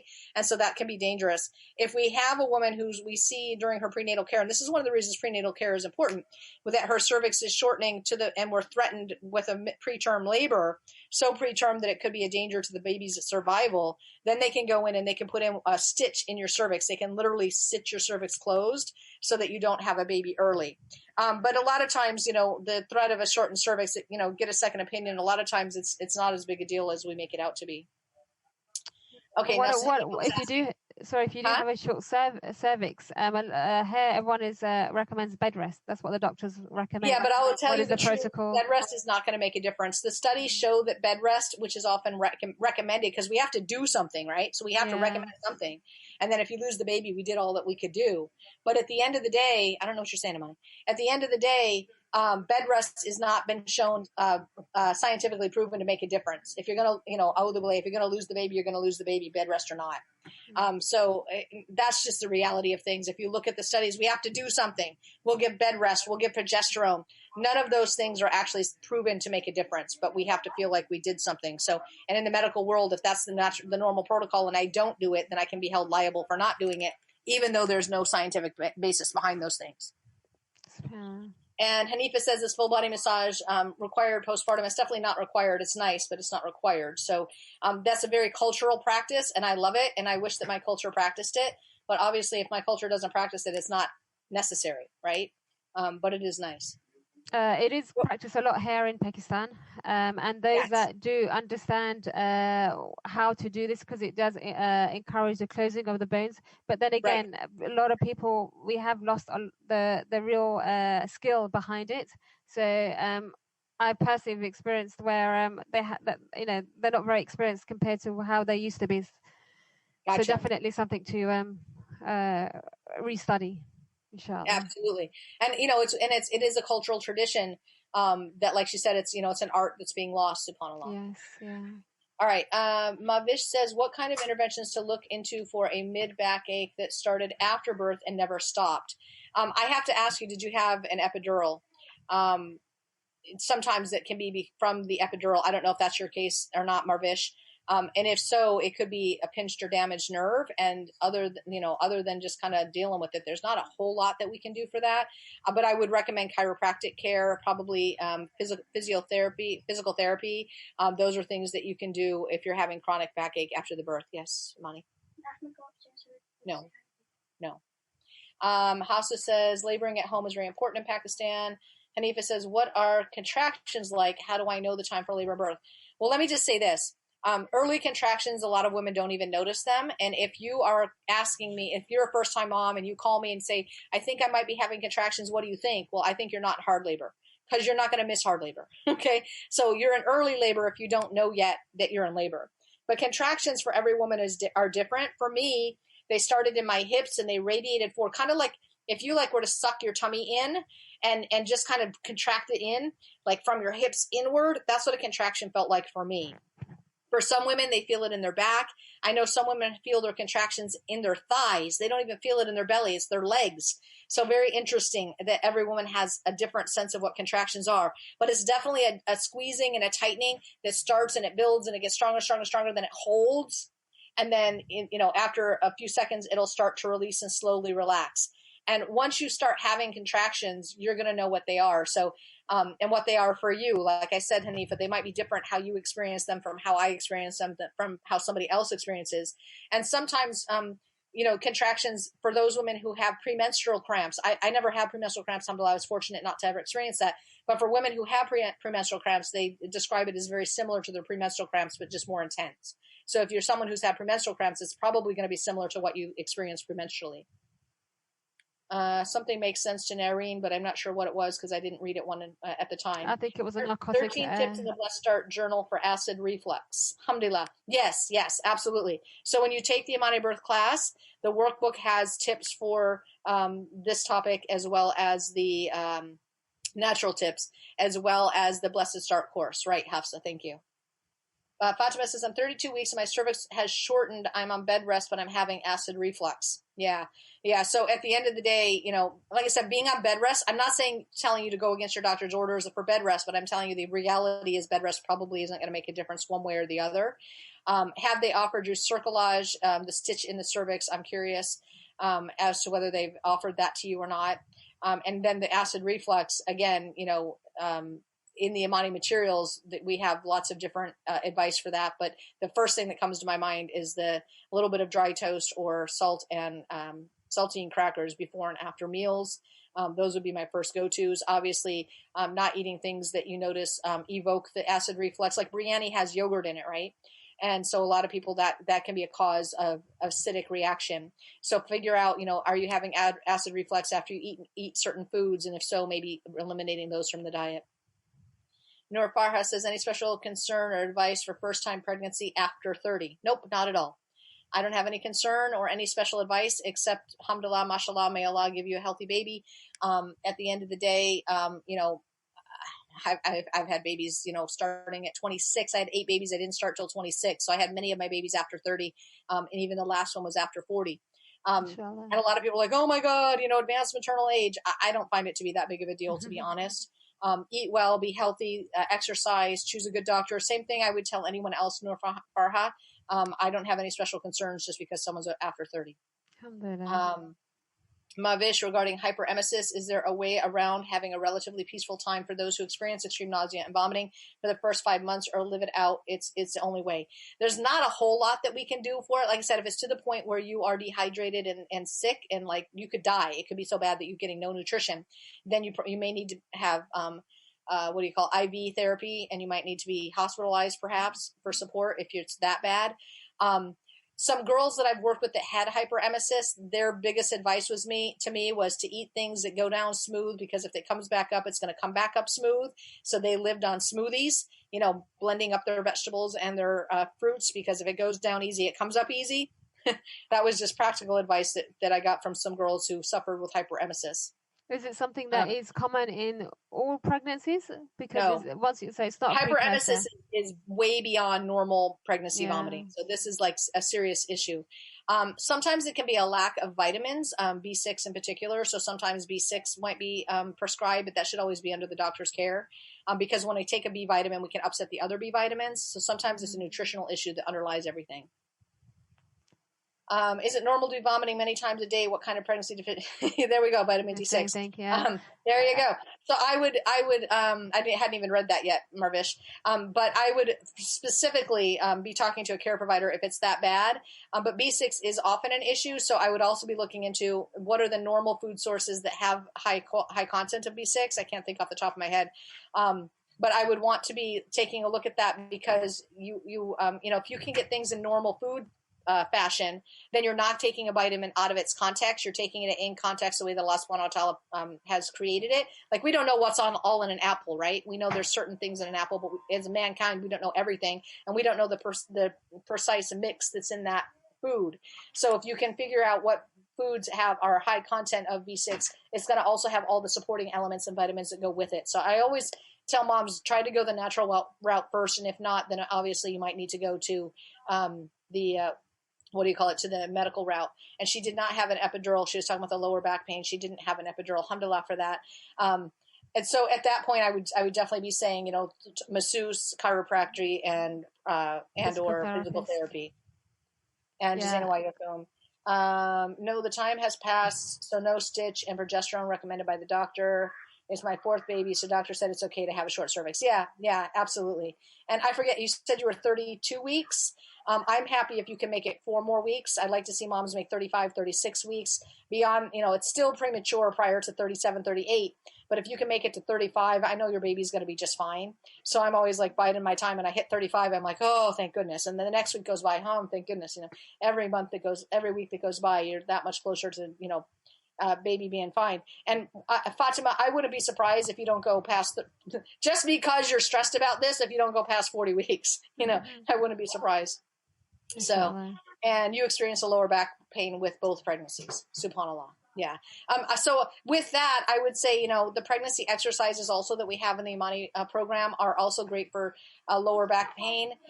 Pelvic rocks in particular, Marvish, are a great exercise for the lower back pain.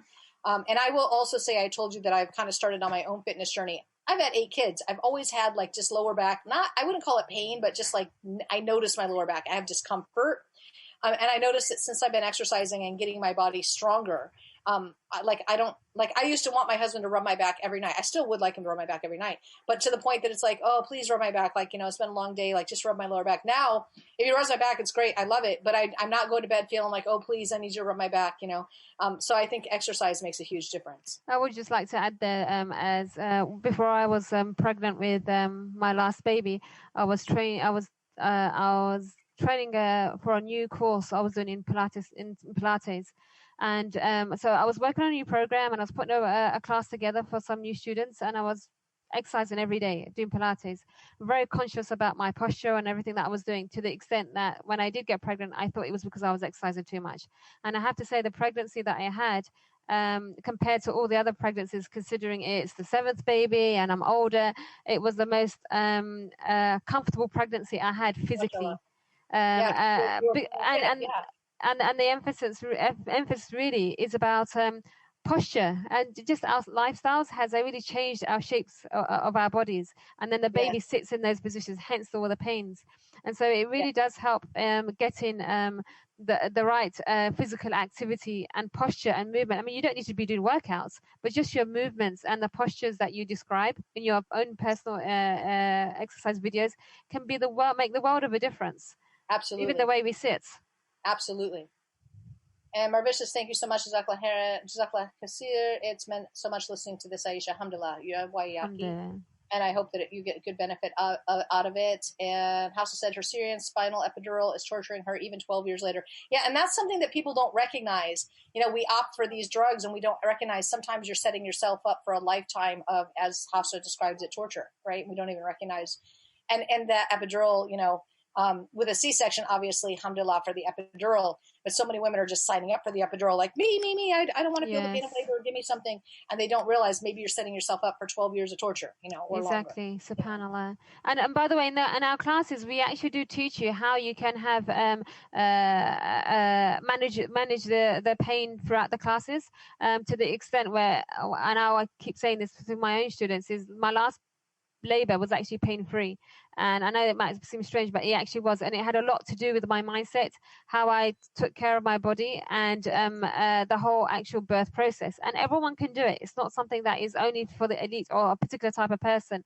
No, it can be, it's accessible to everyone, but we just got to invest in ourselves. I will agree with you, with the exception of when there's complications. When complications come, yes, the monkey wrench and things. But for most of us, absolutely, most women can give birth without any interventions at all. SubhanAllah, no drugs, no interventions. Inshallah. But I do want to give a space to say that, you know, some women do have complications, but most women do go through birth. And the more aware you are and the more you're taking care of your body throughout pregnancy, the less likely you are to have complications. And even if you do have complications, if you've been taking care of your body and yourself throughout the pregnancy, you'll move through those complications easier than if you had been in bad shape, right? Yes, and you'll be better, well informed to know what decision to make. Yes. Jazakallah khair, Aisha. Yes, I'm freaking and stressing a lot, and my husband bashing puts me down. I'm sorry to hear that. And I'm sorry to hear that. I would love to get all of the husbands on board, and I want them all to be supportive of the moms. We need the husbands to understand what we're going through. And that's part of what we talk about in my classes, is we let them understand, you know, just what it is to be pregnant. He can go to work and forget he even has a pregnant wife. And then he comes home, why is my dinner not on the table? Because I've been throwing up for the last 6 hours, you know, and he has no concept. And so to get the guys to realize, like, your life is different right now, and your hormones and your body and how you're feeling, and how important his role is in giving you a stress-free environment, subhanAllah. So, you know, I really want to get the dads on board. And when they stop and think about it and they listen, they're actually grateful because they don't understand. And then it's like, oh gosh, I didn't realize what kind of an impact I was having. Hopefully. Hafsa says, yes, rehab posture makes a huge difference, and seeing a physical therapist helps her. Yes, exactly. There's something else that was said, but I don't know what she was referring to. Natural comfort measures and position changes help a lot with pain. Absolutely. Nutrition plays a huge role. Absolutely. Marvish Friha, thank you for letting us have a flavor of Aisha right here in Pakistan. Well, I hope it was a good flavor. Alhamdulillah. It was, mashallah. Do you remember, Aisha, when I called you when we did, when I did my first on-site class, my first group, they're my special group, and it was our last class. And I said to Aisha, could you just surprise our students? Remember, this is on-site. This is not online. I do it online now, but this was on-site. So I had the computer already set up, and we had the connection there, and they had just finished a relaxation exercise, which was just quite appropriate. And then just between Aisha's lessons, she was actually teaching, and she had a 15-minute gap, and then we managed to get her in that time, and she came and she just salamed everyone, and everyone was like, wow, is this the Aisha? Is this Aisha? And she spoke, a celebrity. Yes, and she spoke to everybody, mashallah, gave everybody their time, and when we finished, it was about a 10-minute invite. When she finished, and then I switched off the Zoom, and they're like, why didn't you tell me? I would have dressed up for the occasion, and I would have done this and that. It's like, you know, wow. So mashallah, she does. Tell them I don't remember at all what they were wearing, so it's all fine. It's funny. So mashallah, we do love your flavors that you've given to us. Mashallah. You know, I'm just a mom who had good births, and I want everybody else to have the same. Kumbaya, you know. Alhamdulillah, yes. Hafsa says couples attending classes together is so helpful. Totally agree to that. And Hafsa, I'm glad to see you here as well. And yeah, well, in this, you are too, Hafsa. You have your own celebrity status within the moms that you teach. Definitely, and at the end of the day, what is it that makes us celebrities? It's just that we're helping women have a better life. And so, you know, they can't help but feel drawn to that. Like, how can you not want to know more about, you know, how to just improve your health and your life, and emotionally and physically and mentally, and, you know, subhanAllah, like, we just want y'all to have a good life. That's what it's about, subhanAllah. Definitely. And subhanAllah, once you're in there, it's addictive. You won't stop. It's just like the foundation of the rest of life to come. Yeah, absolutely. Jazakallah khair, Aisha. I think we should they're calling, I don't know if you can hear it or not, but they're calling prayer. But we have a speaker link to our masjid here in the house, and I can hear their calling, so I need to go pray. MashaAllah. Jazakallah khair for your time. We really do appreciate it, every one of us here. Jazakallah khair for everyone listening in and tuning in. We will be sharing the recording for those that are listening in later on. Alhamdulillah, Jazakallah khair. I'm sure they all would want to say Jazakallah khair to you, Aisha, as well, for sharing your wisdom. And inshallah, I'm hoping that we will not hoping, we will definitely, inshallah, achieve what you did in Saudi and across the world, inshallah. I mean, do better than what we did in Saudi. Take it even further, Freeha. Inshallah, Make you proud. inshallah. We have a good team here, mashallah. Inshallah, we will do that, inshallah. We do, alhamdulillah. And very, very grateful to you, Freeha, for bringing this group of women together today. Those are women that I wouldn't have reached on my own. So, alhamdulillah, I hope everyone got something of benefit out of it, and that Allah subhanahu wa ta'ala blesses each and every one of you, as well as, the communities that you're coming from. Inshallah, Ameen, Jazakallah khair. So we'll end it here, inshallah. سبحانك اللهم وبحمدك أشهد أن لا إله إلا أنت أستغفرك وأتوب إليك. السلام عليكم ورحمة الله وبركاته. Jazakallah khair. Ameen. Salam alaikum.